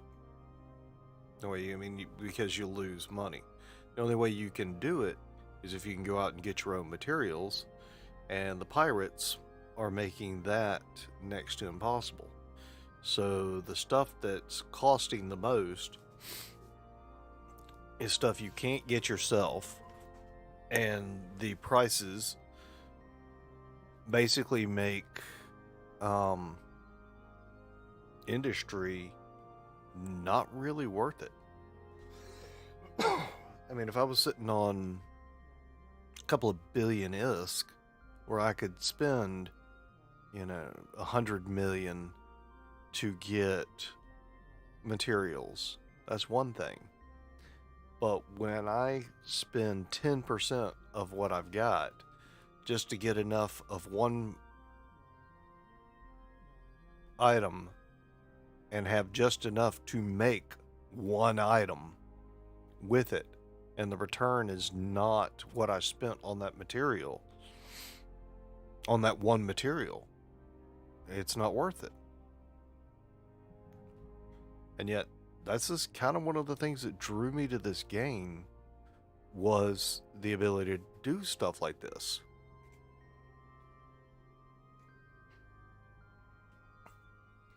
And now, another YouTube channel put out an idea, which is to me worthless, and I'll explain why. But their idea was to create another server that was PvE only. On the surface, sounds good. Now, conditions of the PvE only server: no nullsec, no wormhole. You have now taken out the areas that have material that you can't get anywhere else. What's the point? I'm not going to get anywhere just for my entire career hunting down Velspar and Scordite and Plagioclase. I've got to have access to some of the more rare materials, which are only available in like nullsec and wormhole, and I can't get because pirates.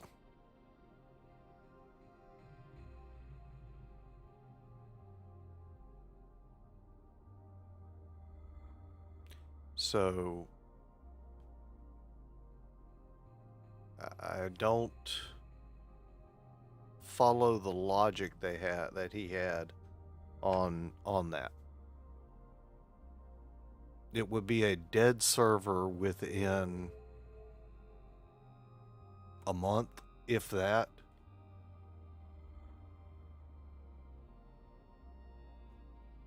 I think the better solution for the players would be to have a faction-based PvP system in place where you would sorry, I was making sure I was still actually online. A faction-based PvP system like they have with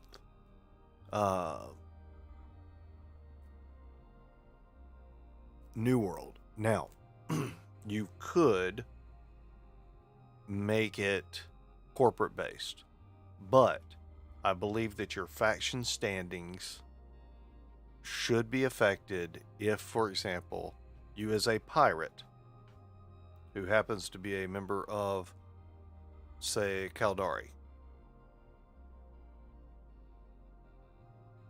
attack another Caldari player, then your Caldari faction standing should drop.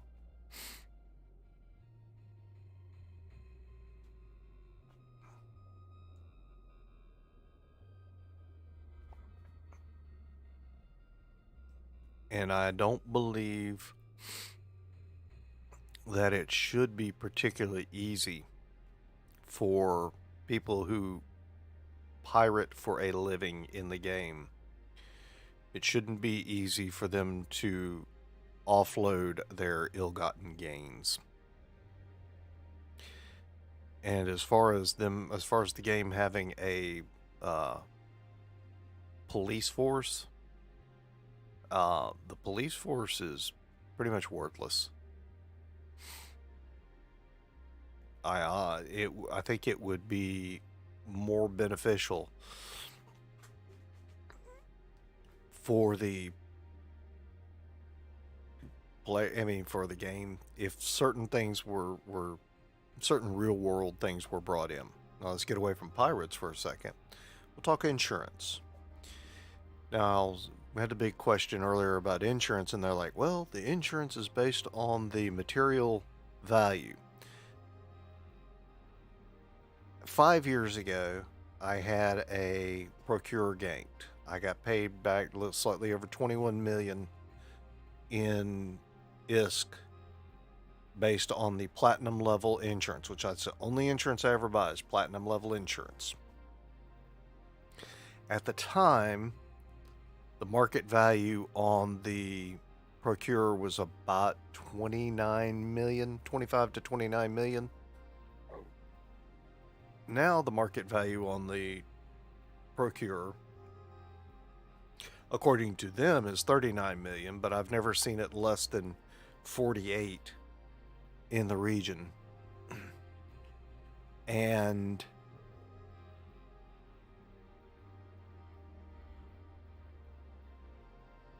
I only got 23 million for a platinum level. 5 years later, nearly 10 million increase by their standards on the 10 million or more increase on the market value or material value of the vehicle, but I only get a 2 million increase on the payout, which doesn't even cover half of the cost of the ship. Whereas 5 years ago when I got ganked, the payout was about almost 75% of the cost of the ship. Because I think it cost me, with fittings, about 35 million 5 years ago. It cost me 63 million this time, and I got paid 23 million. I got paid 21 versus 35, and of course they're not insuring the fittings. So, of course, what would be funny is what they should do. My recommendation: insurance should be regional, so that they already estimate regional values of stuff. So they know what the regional markets are. Insurance should be based on the region that you're in.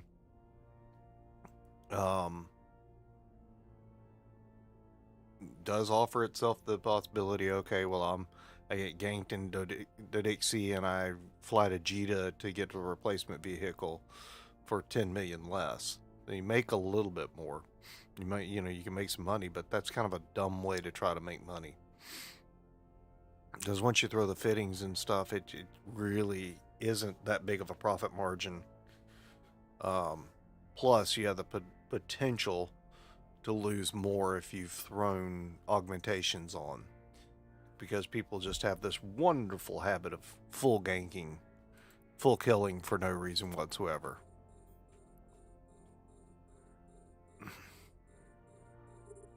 Alright, so let's just keep an eye on these guys. Once they get close, we'll worry about taking them on.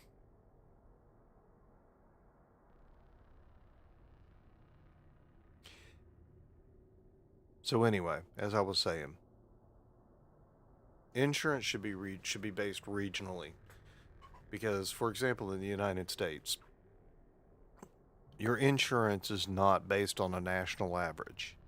Your insurance rates and payouts. Well, the payouts tend to be set by the company nationally, unless you go with a local insurance company.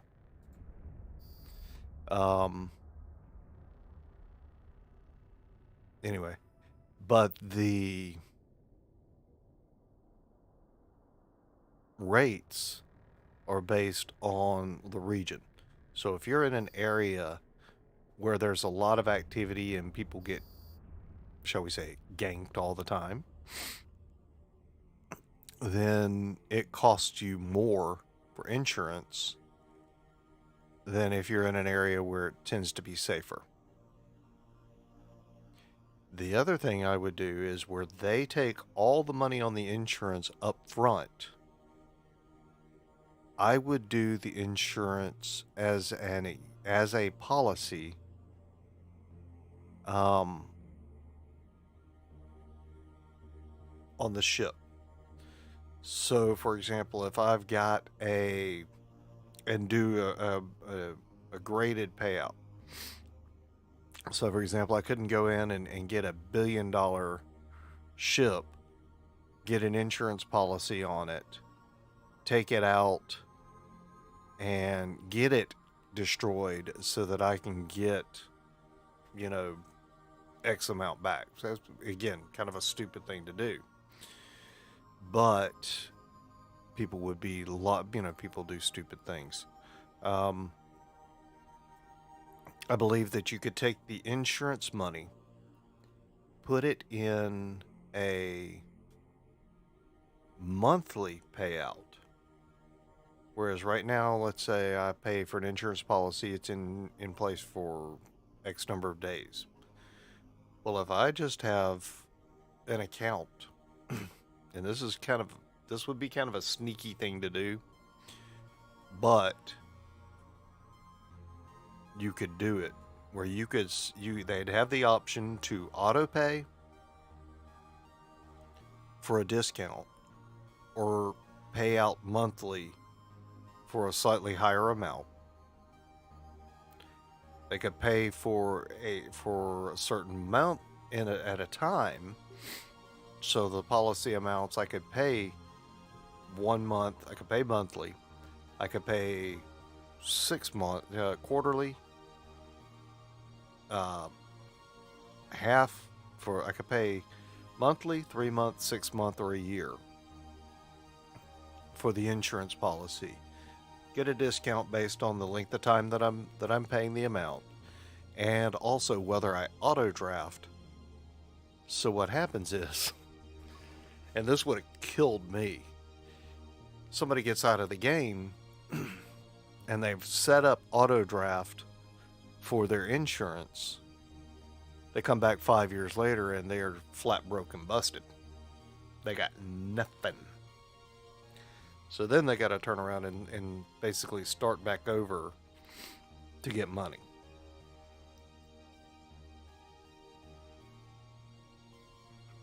And insurance policies, then, if you get an insurance policy, you can transfer the value of the insurance, transfer the premium of the insurance policy to a new ship. Stays the same if you get the same value ship, goes up or down up or down based on the appropriate value of the ship. So your premium can go up or down based on the value of the ships. They've got all that information already in the system. All they would have to do is kind of break it down. Then you take the value of then you take the ships and offer another discount if they do a group policy. So group policy, then you take all of your ships and insure them. Pay that monthly. It's 3 months, 6 months, however they want to do it. Same deal, get a discount if you pay for all.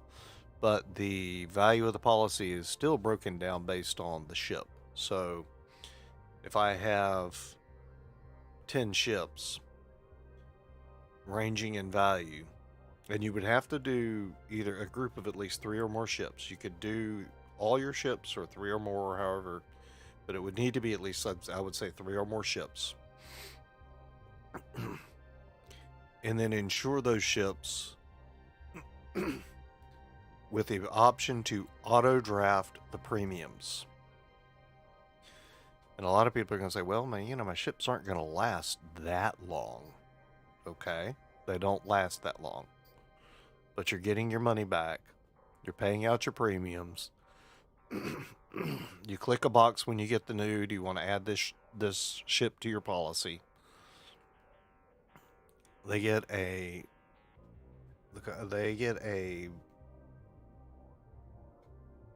steady stream coming in. People don't necessarily forget, or they get a reminder to increase continue their policy instead of having to open a new policy. And then on an annual basis, they can refigure the cost of the policy. Now at that point, you're looking at market values. For a market value of a low-cost ship, if in a year the price drops even more, they can lower the rate. If it goes up, they raise the rate. But they can adjust accordingly. In fact, I would almost say don't ever lower the rate. But what would happen then is they're collecting more, paying out less. As long as it's not an absurd value, like it's a 500,000 ISK ship that's now selling for 300,000 or 200,000. At which point I would say, okay, you've got to do a bit of a discount, because chances are if it's dropped that much, it's not really going to raise back up to the 500,000 anytime soon. And you also would take the value of the ships over a annualized. So to get rid of spikes and dips, you would look at the annualized cost of the ships on an average to determine the cost, the insurance payout. I honestly did not think of a lot of that until I was sitting here talking. A lot of that, my initial thought was really started with doing a monthly premium, like real life insurance, based on the region that your home base out of. And actually, that's another thing. The insurance policies should be based, value should be based on the um, the region that you're in, that you live in. That's where you need to get your insurance. Wherever your home base is, that's where your insurance policy comes out of. So if you base in Nullsec, you ought to be paying a ton of insurance. If you base in, I don't know what the kill rates and stuff are around Jita. Jita probably a little bit more, I think, because they're kind of close to some outlier areas. But in the newbie areas, the rates should actually be fairly low. The harder the area you are, the more activity, the more kills and stuff in that area, the more expensive it should get.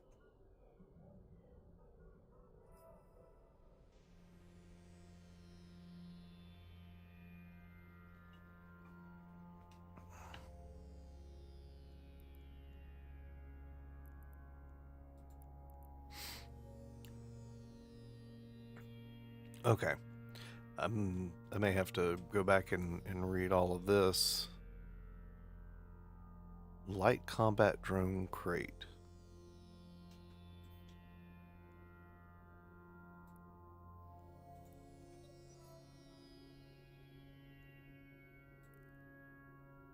Wonder what I got there.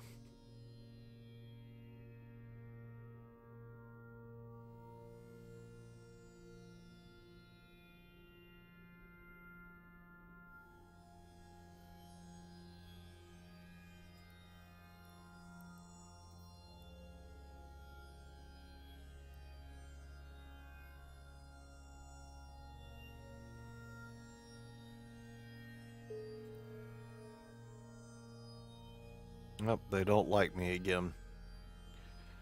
So, for insurance purposes, because to me that was absolutely ridiculous.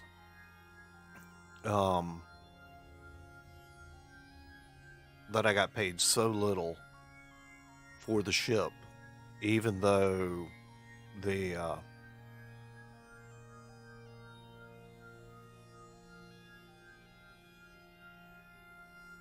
just because of however they decide to do their payouts, because I don't agree with the way they do their payouts. Okay, wait a minute. Something pop in? No, okay. You guys come back in.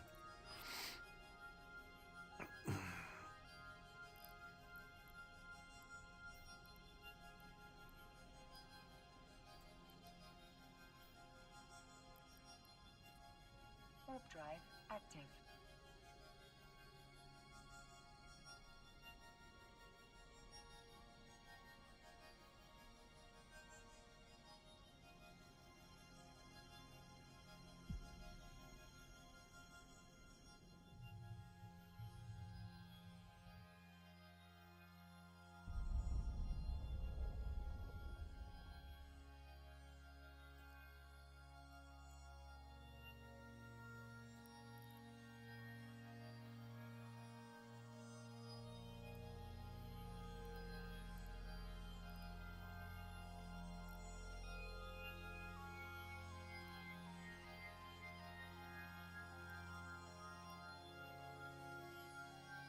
Docking permission requested. Docking request accepted.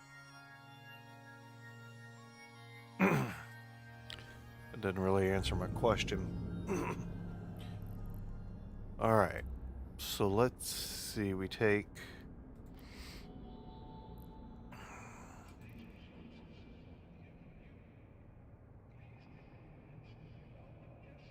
I mean, they talk about doing quality of life increases in the game, and I believe that.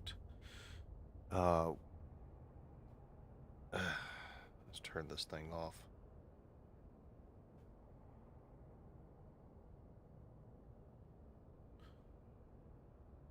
Time is long, 12:55. I probably need to take me a quick break real quick. Quick break real quick. How many times do I say that? I'm gonna take me a quick break real quick.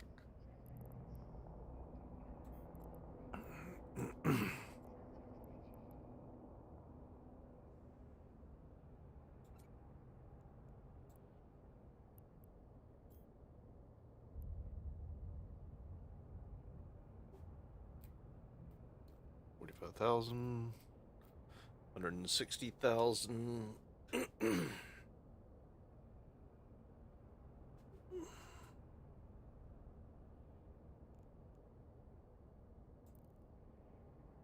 Alright, how's my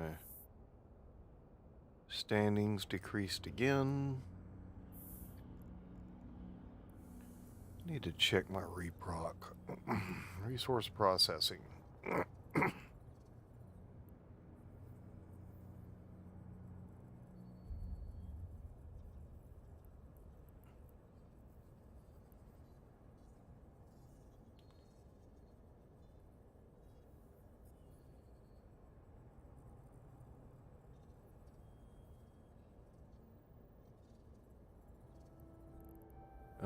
Mining, I've already maxed that out. Mining upgrades, rare ore, I'm not doing remote reactions.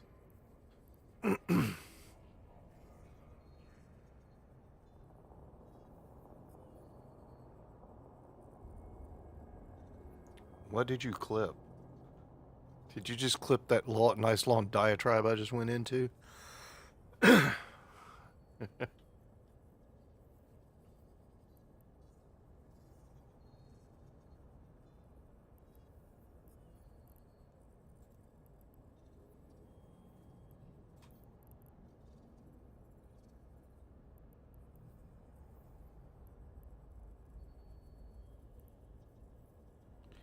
Allows the operation of multiple reactions. What are reactions?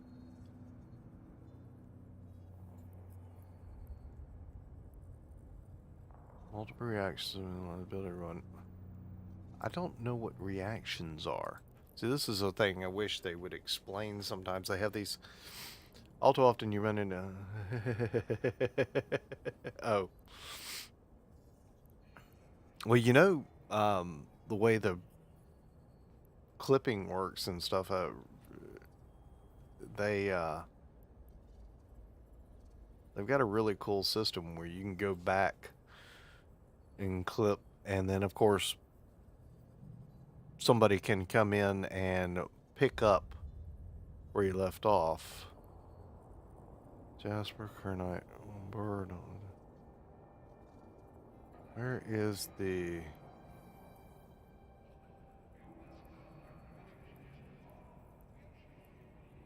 Simple ore processing?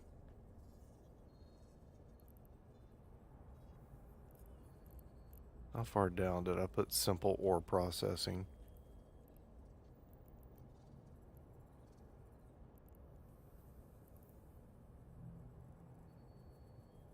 I'm actually going to move that up ahead of salvaging and hacking, archaeology.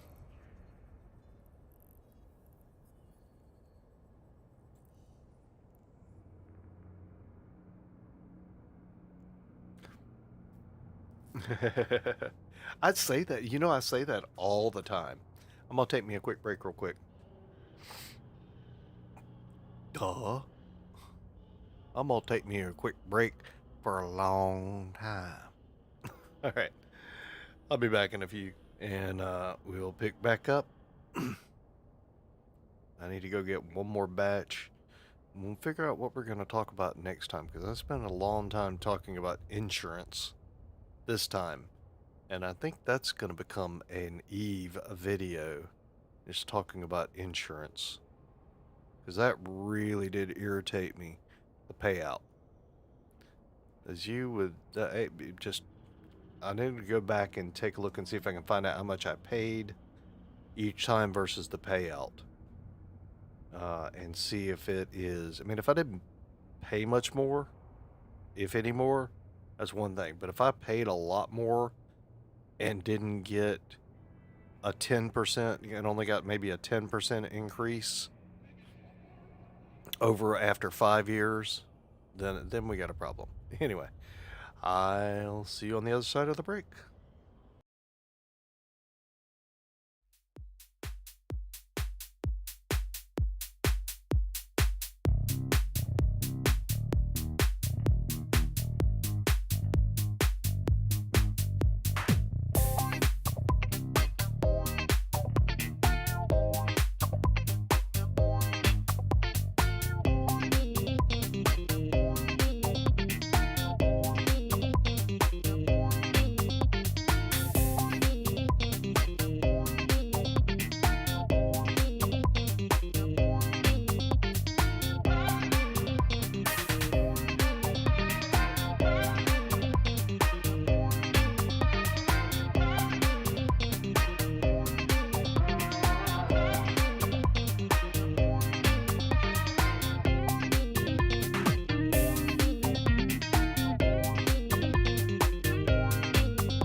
Yeah, this time we'll remember to actually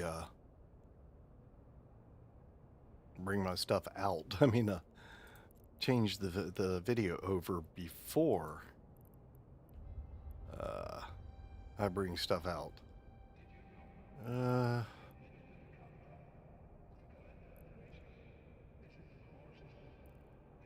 Alright. Let's see. Hold on. Got some type of finance. Something happened. Market orders. My orders.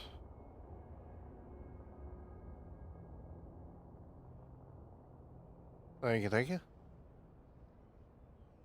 I can't believe nobody's touching that isogen. Well, I know why nobody's touching that isogen. I can't afford to change the price on it right now. Let's see. Wait a minute. Did I have any market orders? Ah, sold some more hobgoblins.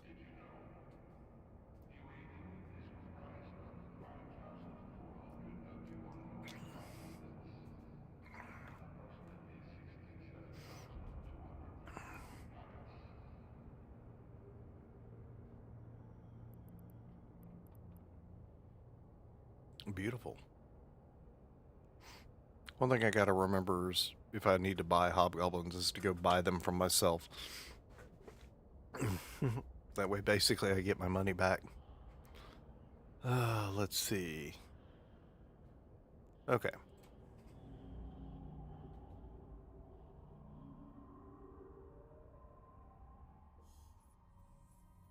So I've done the Velspar, the Pagilia, baby.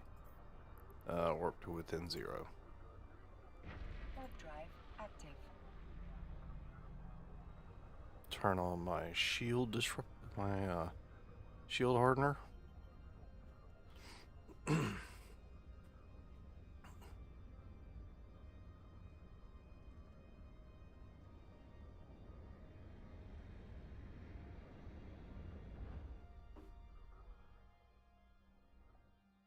It's not doing me much good to keep that up there.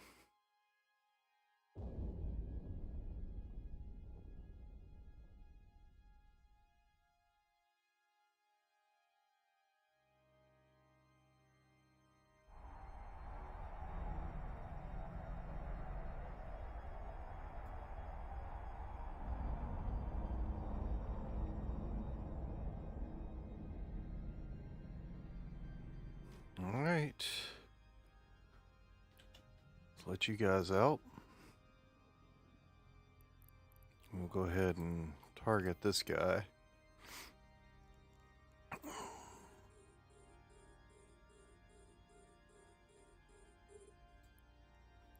And then this massive Scordite we will target.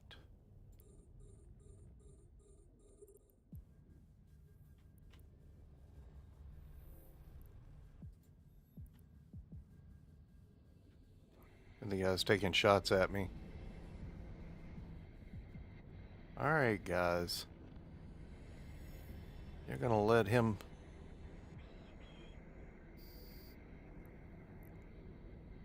There you go.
Make sure we didn't have anybody else come in.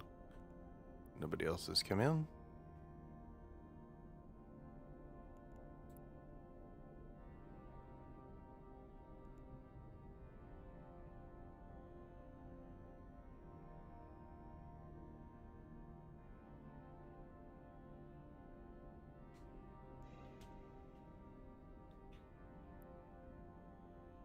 Okay.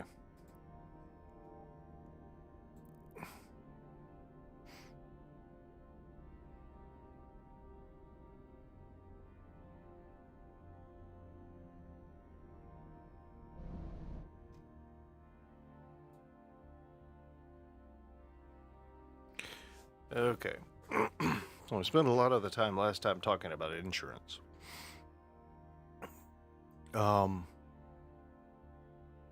I have heard other people on YouTube talk about PvP. Basically, the way PvP is set up, chasing players away from the game. The one solution I've heard, I kind of talked about a little bit earlier, which was a guy proposed a second server that was dedicated to PvE only. But the problem with that was that it took away too many of the things that, especially people who are doing it for industry, could do. I mean, there were basically relegated it to I'm going to go out and mine like this all the time because that's all I can do. And then he had some convoluted system of being able to sell one way but not the other. It really didn't make any sense.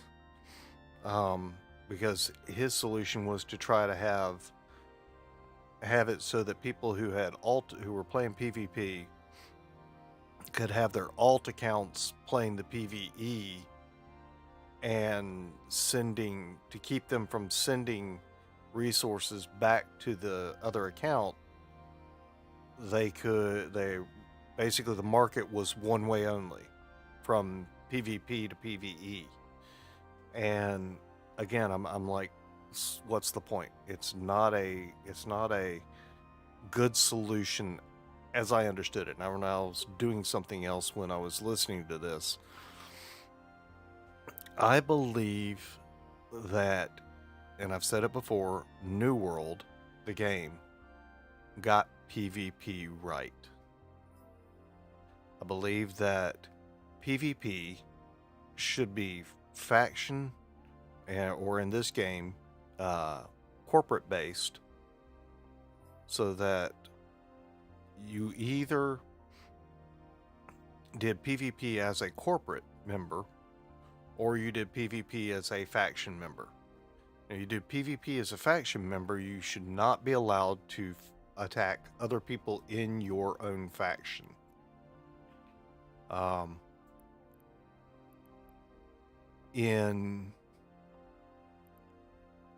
that's still not selling. Looks like I sold another heron, maybe. So you can't, you couldn't do,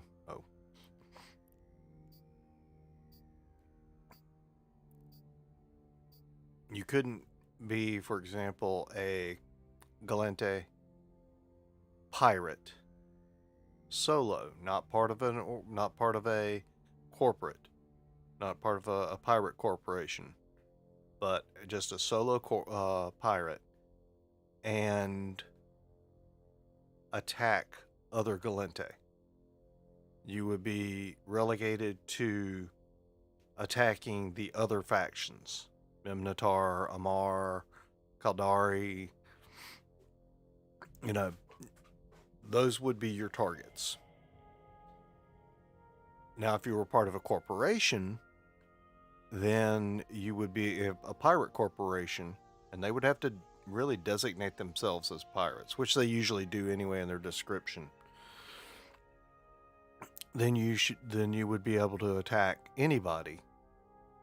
That is PvP. This is the thing. Only other PvP players. And the PvP players that you attack could be really anybody that's PvP. But if you are a Galente player attacking another PvP Galente player, then the Galente factions should drop. Maybe not a lot, but your Galente factions should drop. Whoever initiates the attack.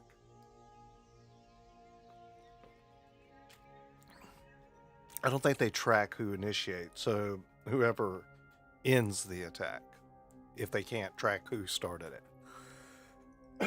And especially if you full kill. So as to, in my opinion right now, there's not really enough of a detriment. There's nothing to keep people from PvP and kill on site PvP because there's no punishment in the system. They've got a police force that all they'll do is if you get near them, they'll try to kill you. But when you give kill rights to an industry player, that doesn't really do anything either. Especially when you're dealing with people like I had, where guys coming in with a Tech 3 ship, and I can barely use Tech 2. So, unless we had an enforcement agency outside the police, for example, what would have been a kind of a good idea 5 years ago, which would have been a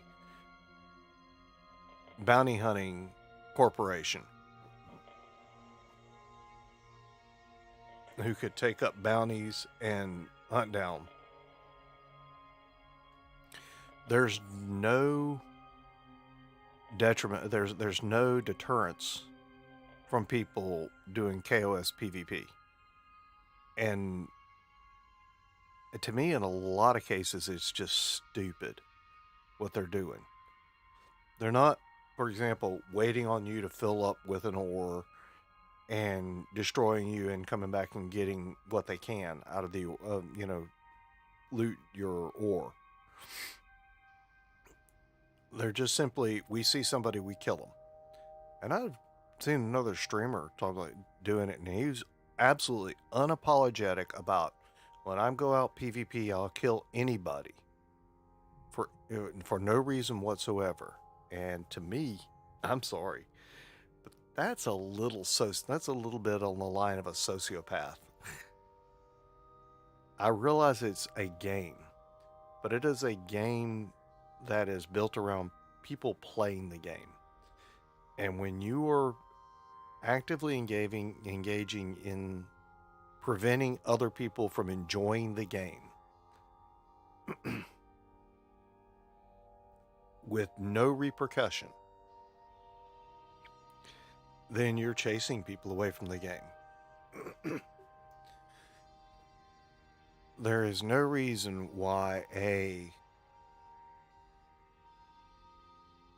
PvE player, person who just wants to play PvE, should not be allowed to go, I won't say anywhere, but at least down to low sec, without having to worry about somebody coming along and ganking them because of the delay time that it takes for the cops to get there.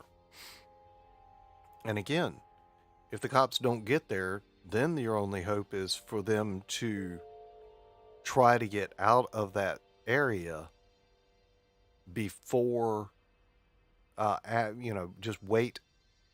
Well, let's see, for you to get some measure of satisfaction, you have to hope that they get close to where the cops are because they're marked. But that mark eventually goes away. Or they can do things to make that mark go away. They can build their standing back up to get back in good standing.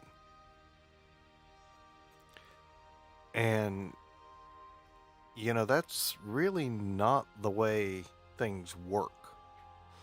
I can't be a mass murderer and decide, oh, well, I'm going to go kill these other pirates and they'll forgive me for slaughtering our own people.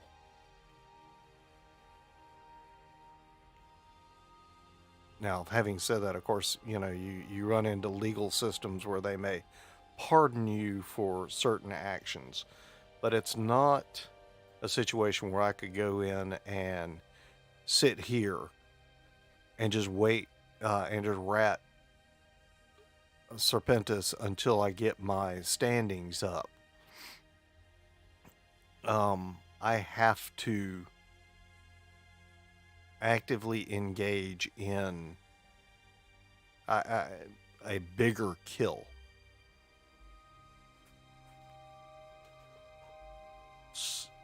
So it's just the whole system. So personally, to me, first off, the police shouldn't stop with, "Oh, we missed him, he's not here, we'll go back where we came from." They need to chase him around. And then when they find him, they need to either arrest them, find some way to punish them if they don't. Give them an option. We're going to kill you and take half your stuff, or we'll take all your stuff. Your choice.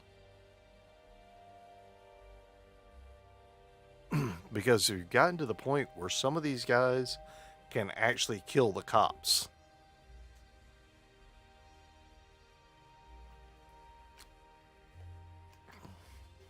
So there really is no reason for them to worry about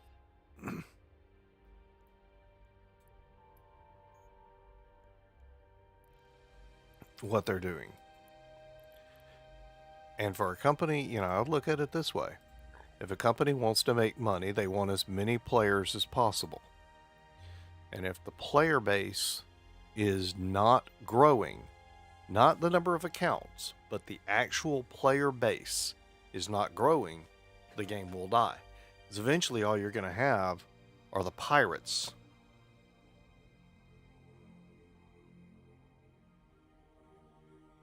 Yeah.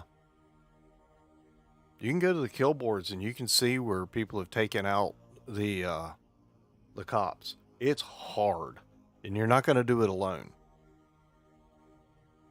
The asteroid is depleted.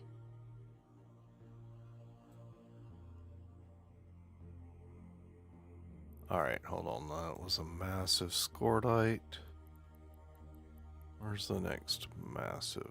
Or do I have a... Oh, there we go. Target this one.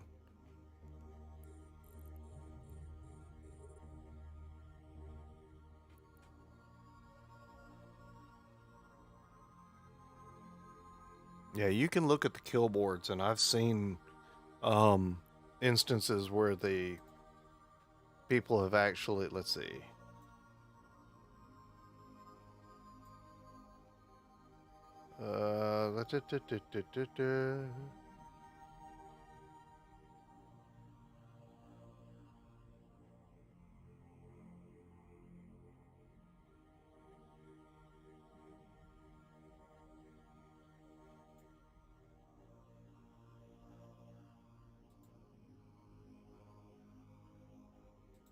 Yeah, no. Not interested in doing that. I'm trying to remember some of the names of these ships.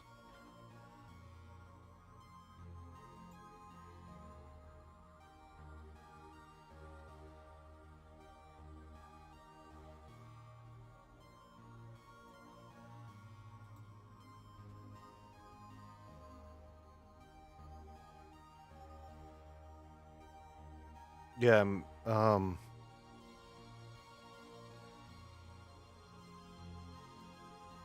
try something. Oh.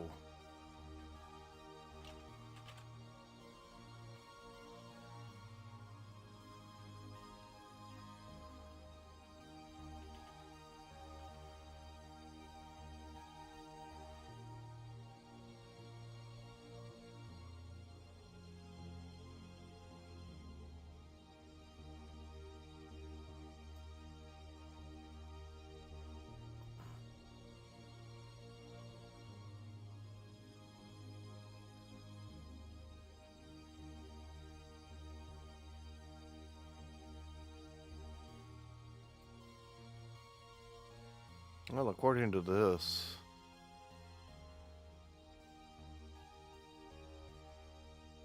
Edencom is not, because they're the ones I was thinking of.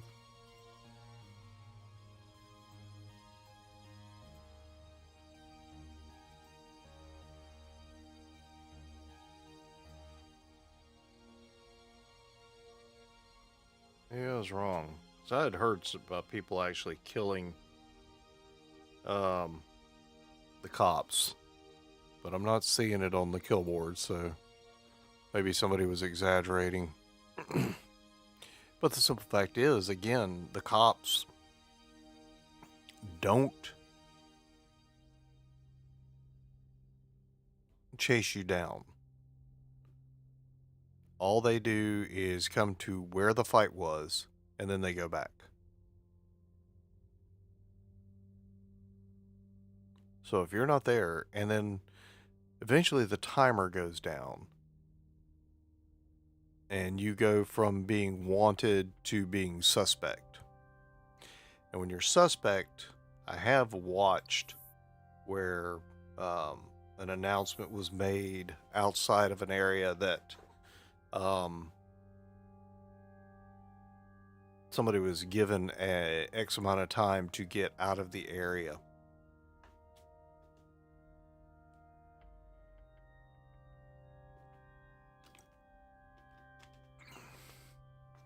And if you hit red as your status, then you can't use the regular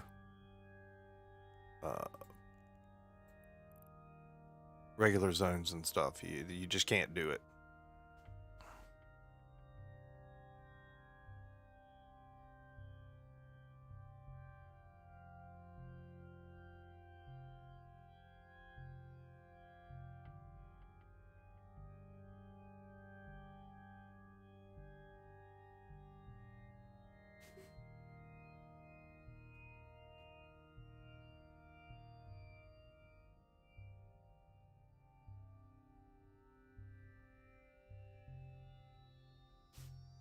Why do they keep saying that there's... Oh, because I'm in the wrong chat.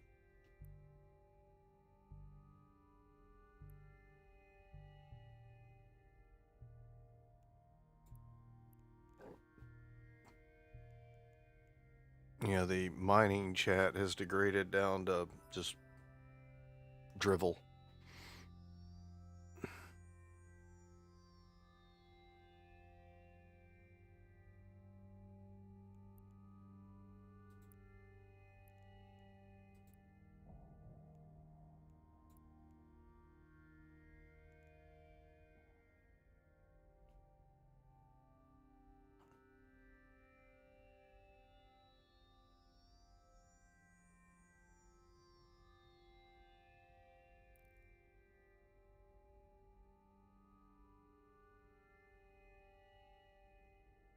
It's not worth. I tried to hold a somewhat intelligent conversation about the effects of pirates on mining, and one of the statements I made apparently ticked off one of the I forget what their title is. Basically, the game masters. They're treating game chat like it. They're treating in-game. It's not in-game chat. It's basically, it is a forum, but it's a mining forum, and mining is the last thing they're talking about. Literally, at one point, somebody was talking about how glad they were that they were within walking distance of a store at night that was open. The only problem they had to worry about was something and poo on the ground. And literally, that was the thread of the conversation. It had nothing to do with mining. I'm like, I haven't seen anybody really talk about mining tonight. Now, tomorrow night, you could log in and everybody could be talking about mining. So it's really just weird.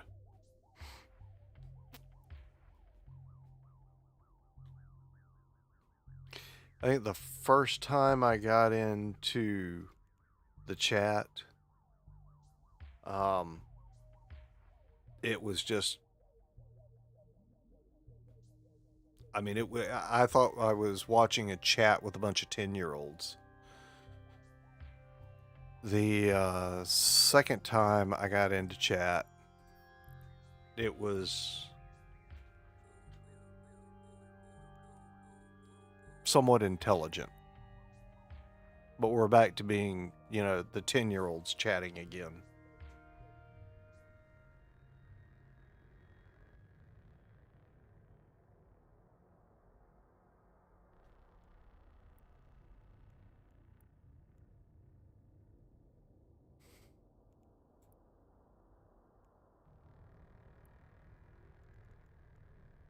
Serpentis spy is trying to sneak up on me.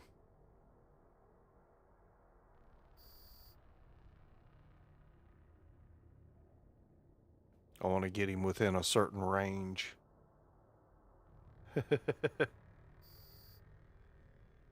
Ah, you bums.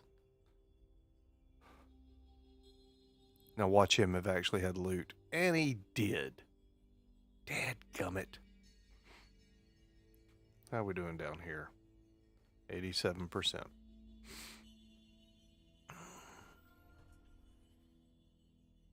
Oh, okay.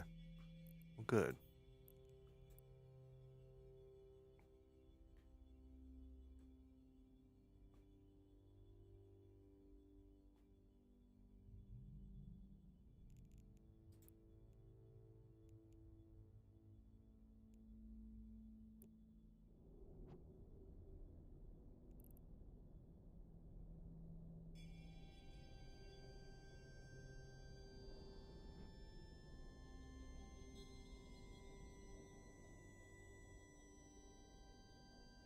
All right.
This forever slow ship.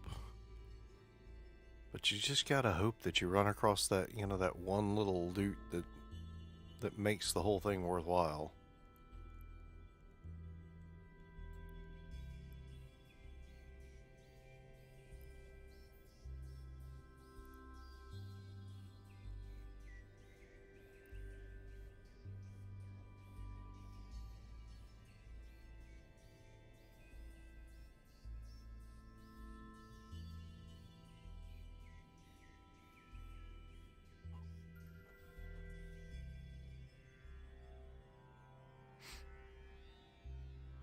Gee, you don't say.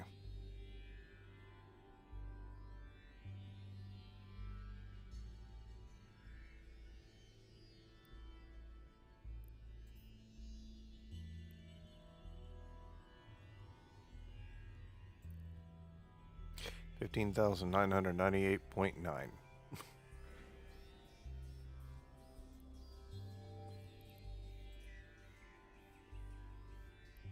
phase, sensor dampener.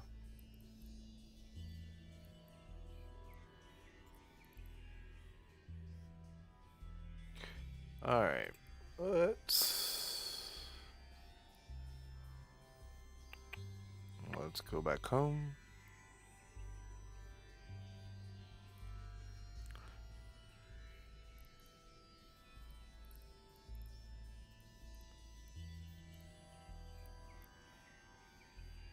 Warp drive active.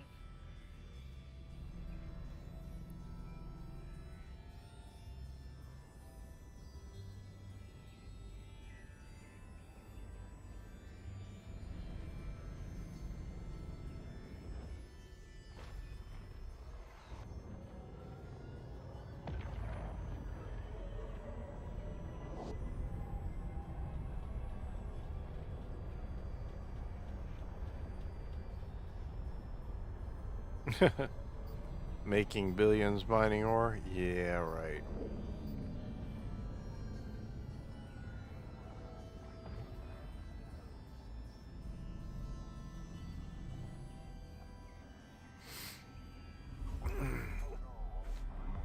The way some of these people talk in chat, I don't, it's like I'm not sure I'd trust any of them. Warp drive active. People are like, join a mining corporation. I'm like, no, I don't know you people. And I've seen some of you in chat, and I don't think you're more than 10 years old.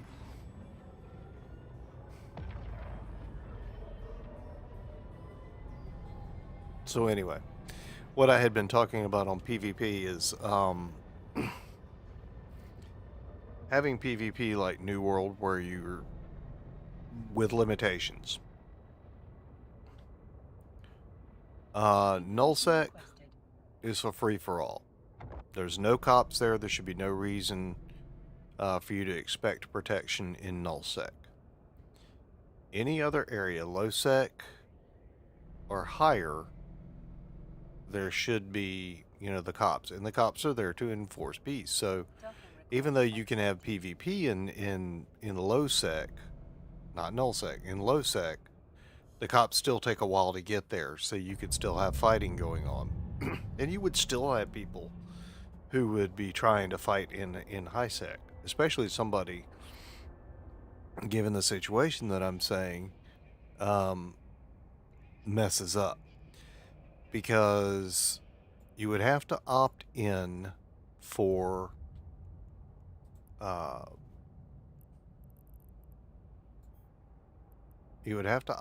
opt in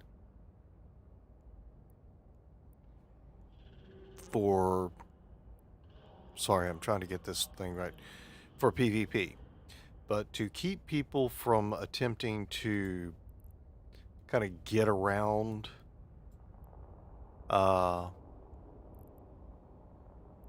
different things in PvP, you would have a situation where, for example, if you went PvP, you could not just automatically disable PvP without a hold time. So if I flagged myself PvP, if I did not, we'll give them a grace period, say a minute, in case I didn't realize they did it. But you need to have a big flash. You have flagged yourself PvP. Is this correct? And not have the little thing about having that be able to be bypassed. That has to be there all the time. Anyway, flag them PvP. When they want to no longer be PvP, instead of just automatically flipping back, then they would need to wait. They can click to do that, and then there would be a 24-hour playtime. Now, this I'm not sure. I know Steam tracks your playtime, but I don't know that the game tracks your playtime. So if it doesn't, then you would have to have a 24-hour, just make it a 24-hour hold of you are still PvP until this 24 hours is up.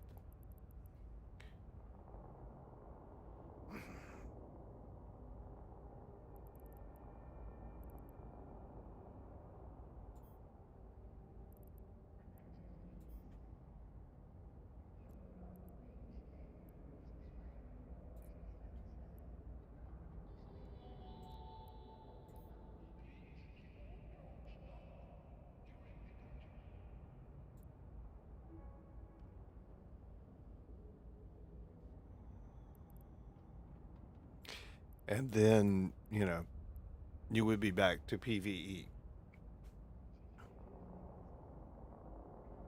A PvP player would not be allowed to attack a PvP player. PvP should not be allowed to attack a PvE unless they went into nullsec.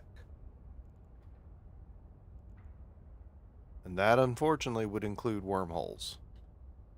The wormhole to this situation just annoys me that people will camp wormhole entrances.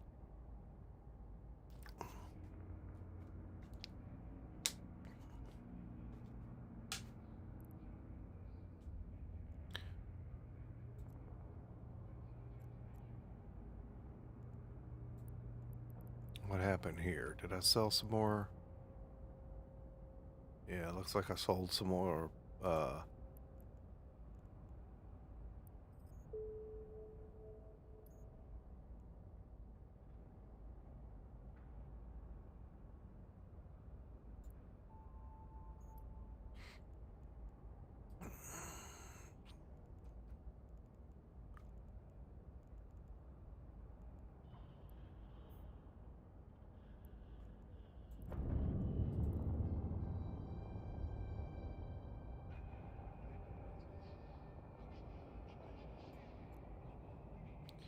Let's see. Can I change? I need to change the name of this ship.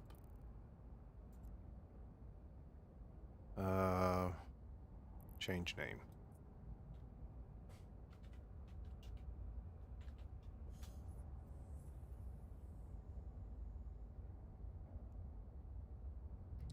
Alright, hold on. Let me make sure I'm not hauling stuff in here I'm not supposed to. So mining hold. Okay. We're good.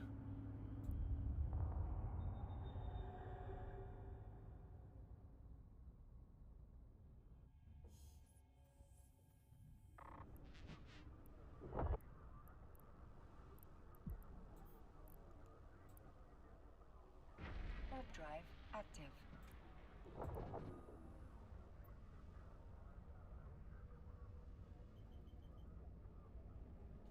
So anyway, so that, like I said, would be my solution for PvP, while not interfering with the gameplay. People could still PvP, but I think it is the way the system currently is set up. Everybody talks about risk reward. Well, there needs to be risk reward for both sides. And right now there's no real risk for the pirates. They're using usually cheap ships. They're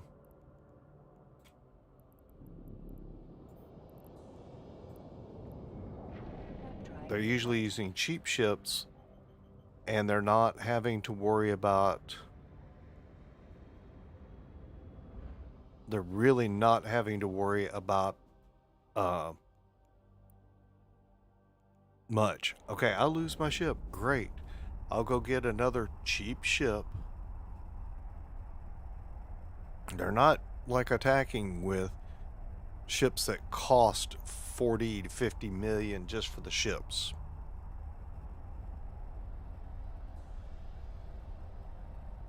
Right.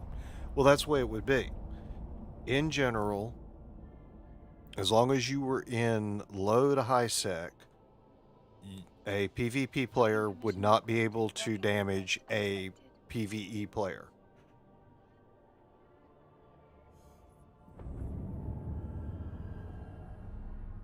Now, there does need to be some risk.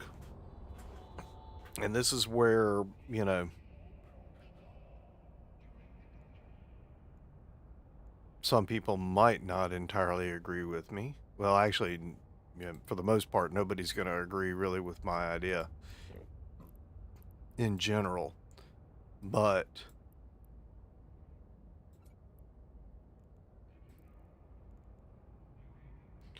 the idea would be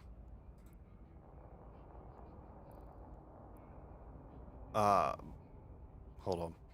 The idea would be to afford a certain amount of protection to the PvE players without completely mitigating risk. Drive active. By that I mean if you go to nullsec, which is basically pirate space, you're on your own.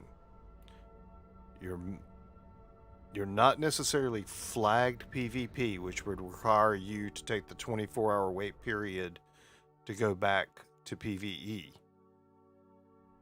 But you are susceptible to being attacked. Basically, you're in pirate space at that point. And unfortunately, wormholes in general fall into that category because wormholes usually take you into nullsec, which is security level 0 or lower, because there's even some negative security space.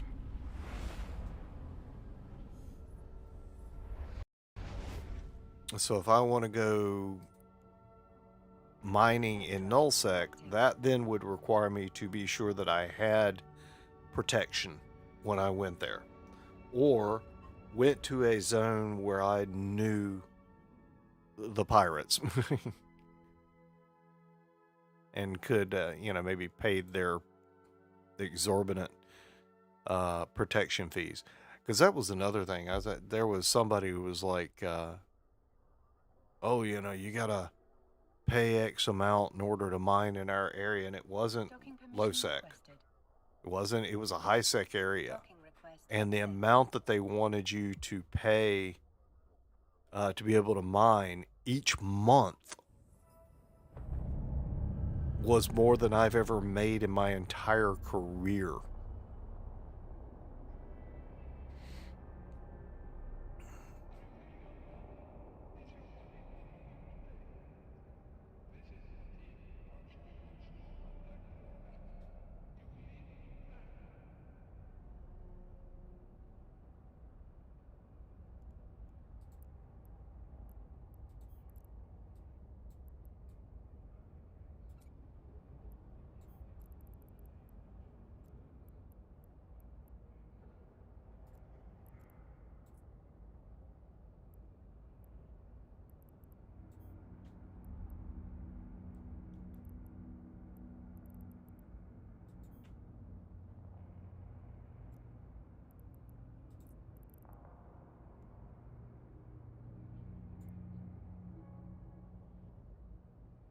Oh, shoot.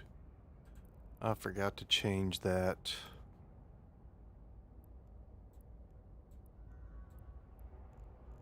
And now it's going to do this little jacked up thing on me.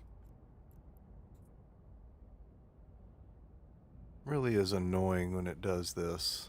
There's something, little bug with their new way of working, the new view system. It's a little buggy. Actually, hold on, I can do it this way. So it's not worth looking for it that way.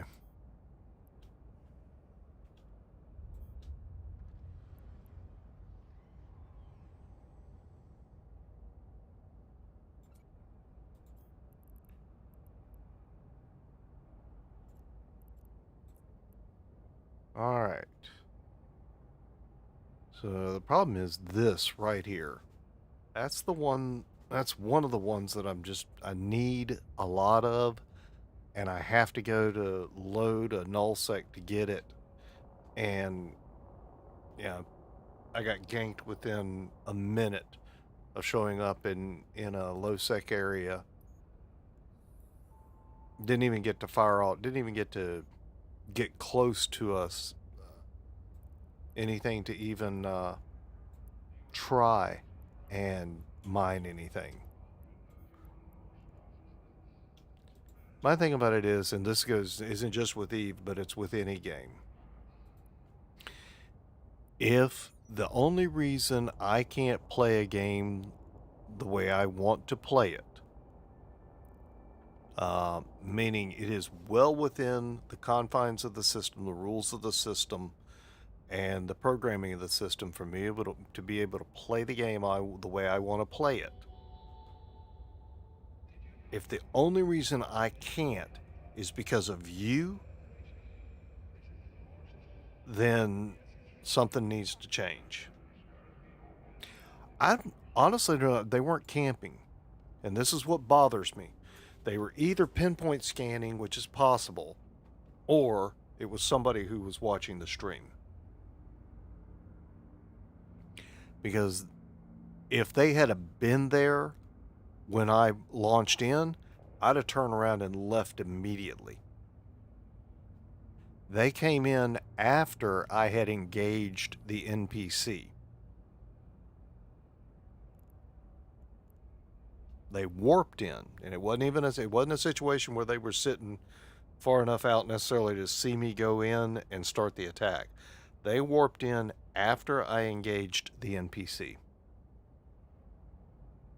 So again, either they were watching the stream or they were using pinpoint scanning. I will give them the benefit of the doubt to say that they were using pinpoint scanning, but I've marked the guys. And if they show up again like that, and plus, the reason I say that they may use pinpoint scanning, their kill board was almost exclusively from that area. There were only 2 areas where they were basically killing anybody.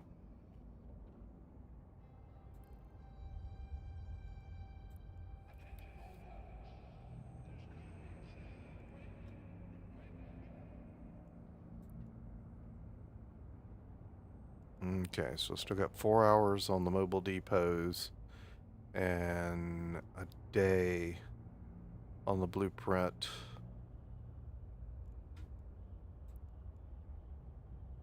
Now, let's see.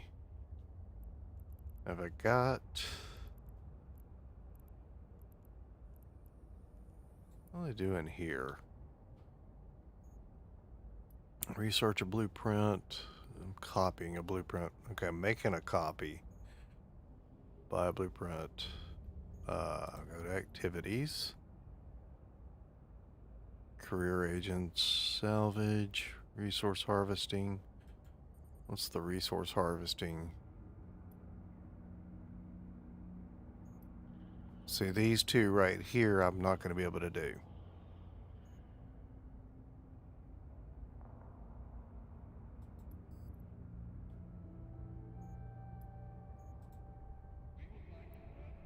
Alright, hold on, let's go back. Industrialist.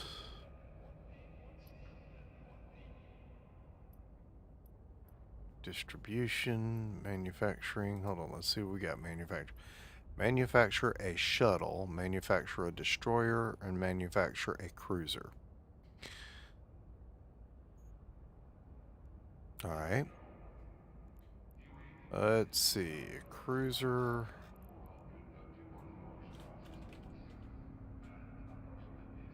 Thorax.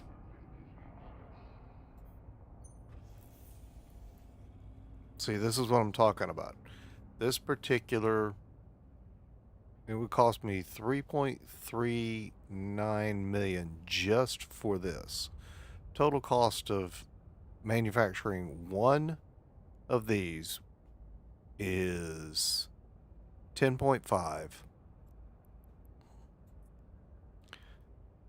and these are selling for 10.5. I mean, you're literally losing money trying to make this. This is kind of one of the things I was hoping some people who play the game would pop in and talk about, because,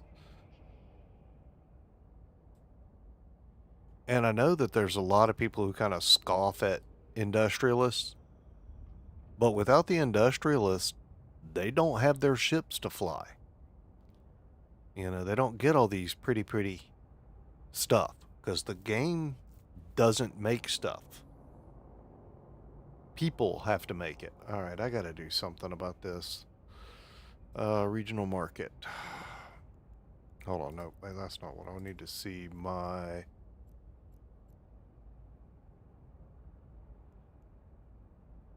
market orders. I need to rework one of my buy order.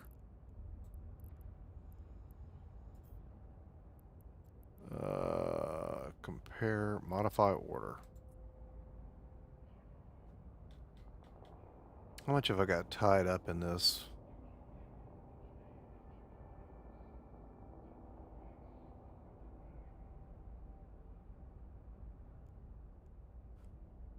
I don't think I get my money back if I cancel the order.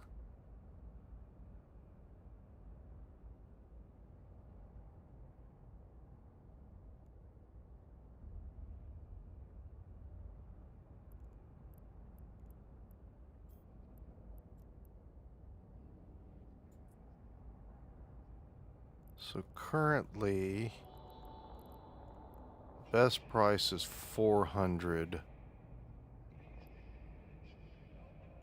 in the station. 400.5. Best price purchase in the station is 449.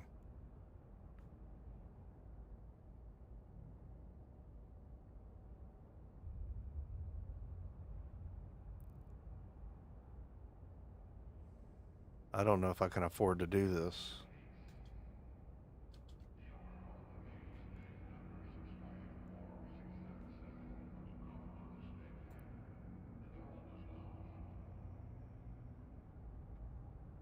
Yep, I can do it. Okay. Oh. It didn't take the 01.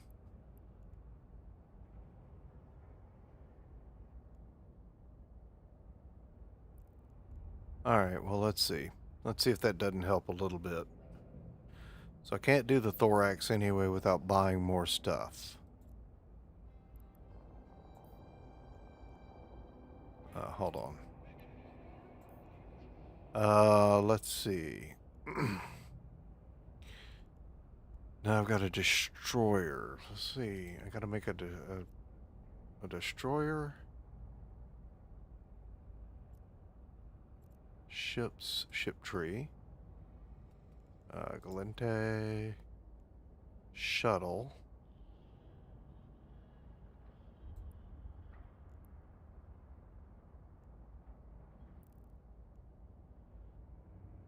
And destroyers. Algos? Or Catalyst. Now, Catalyst, I'm working on a copy of my blueprint for that. So, Algos. Let's try.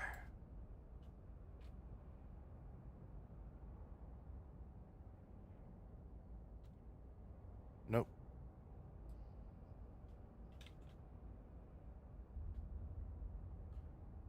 Catalyst, I'm waiting on that.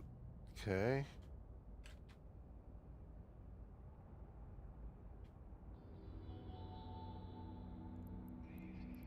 Caldari shuttles. Council diplomat. Let's see. Show info. Let's see, how much are these things even selling? So, 2 point... I could do it for 2.5, but are they selling?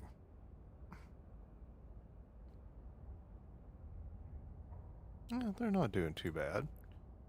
Alright, so let's look at Diplomatic shuttle. It's tritanium.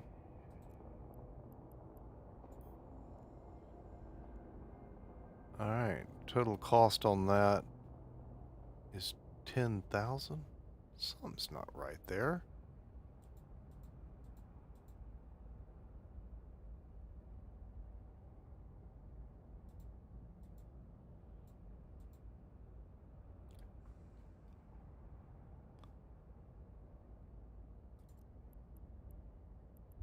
New market details. They're selling at 2.1.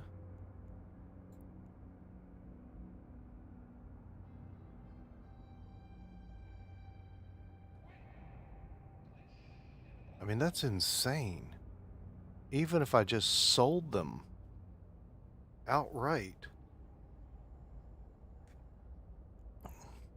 Alright. This guy's buying them at the station for 1.2 million. The shuttle. The entire run won't cost me 100,000.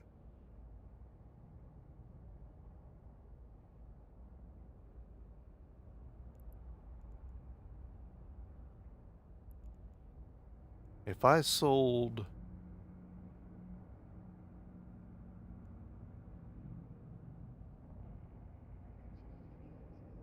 Oh, goodness gracious, yes. I mean, this guy's locked in. That guy's locked in at 1.25 million. I'm not even going to wait. I'm not even going to be greedy and try to get an extra 800,000 for each one. I'm going to run 9 jobs. 10 hours, 33 minutes.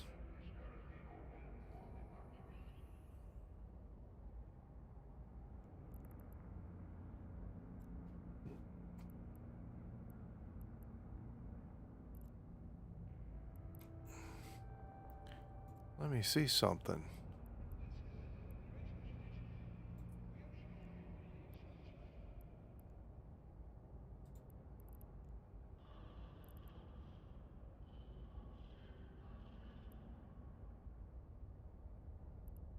Yeah, I can't really, let's see, finding contracts. No contracts are found. So, I mean, it's quick money, but I'm going to have to take my other one and make copies before I try to...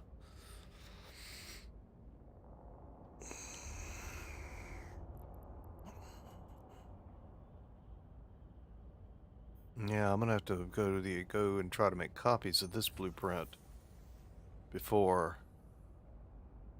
Yeah, I'm not making that.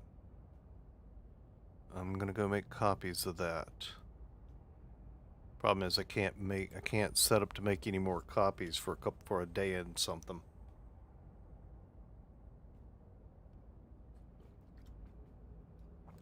Well, like I said, right now, that market, I'm basically gonna have to, I'm trying to,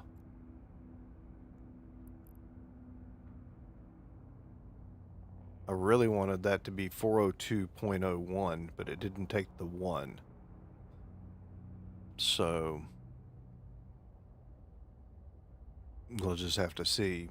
We'll have to see if it works out.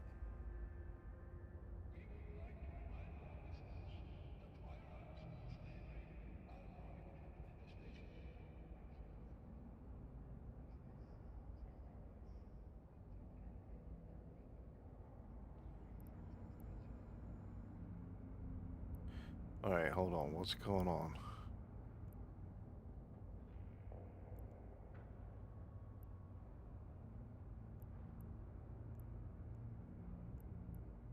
Well, some people threaten to stab others in chat, but don't.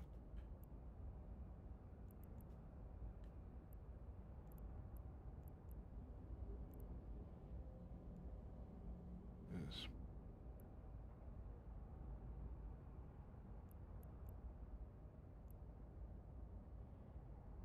Maybe you should stop brown nosing then.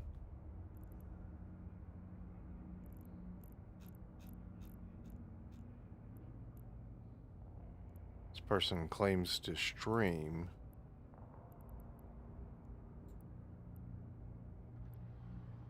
But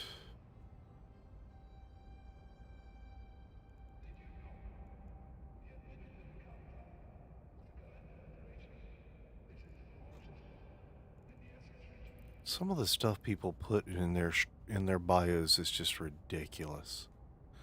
Okay. Let me see. One other thing. Let's check our market transactions. Oh, that's corporate. I need to go back to my wallet.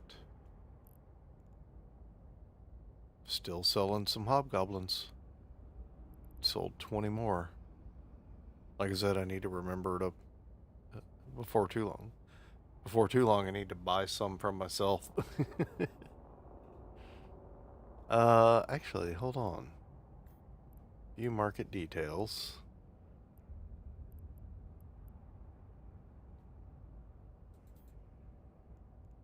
I'm gonna buy 10 from myself.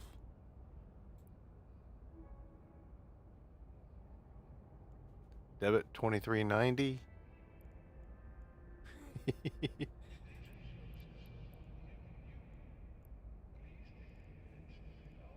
Transactions. I love this. Made 2390. And then so basically I just bought 10 I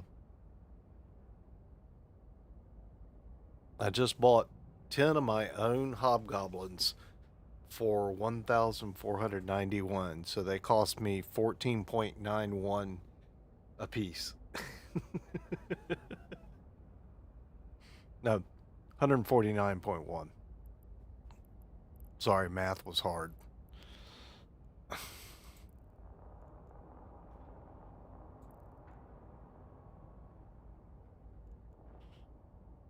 I just got the money back. Okay.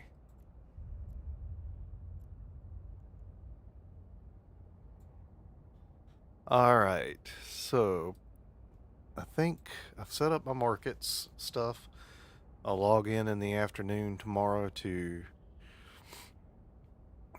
set everything in place, in motion, emoton. And then we will pick back up. So appreciate everybody coming out this evening. Hope everybody has a great night. I'm getting that point where OBS has had a tendency sometimes to lock up on me, so we're just gonna call it a night and pick back up on tomorrow night. Back on Twitch, meeksteel.com/Twitch, and be playing some Unturned again, unless something's up with the server. Saturday night, I'm thinking Saturday night I'm gonna do some 7 Days to Die on Twitch, and then we'll be back doing Eve Online on Monday night and Tuesday night. Monday night on Twitch, Tuesday night on YouTube, Thursday game to be announced. Thank you for hanging out with me, Urban, and guys, hope again that we'll see everybody as soon as possible on the next stream. Oh yeah, no, that's okay. Not a problem. So anyway, I'm still thinking in terms of Twitch, and I don't have anybody to raid, so we'll just call it a night. I'll switch over to the end screen and hope to see everybody again tomorrow night about 9 p.m. Central Time on Twitch, playing some Unturned. Again, that's twitch.tv/MICSTEEL. Good night, everybody.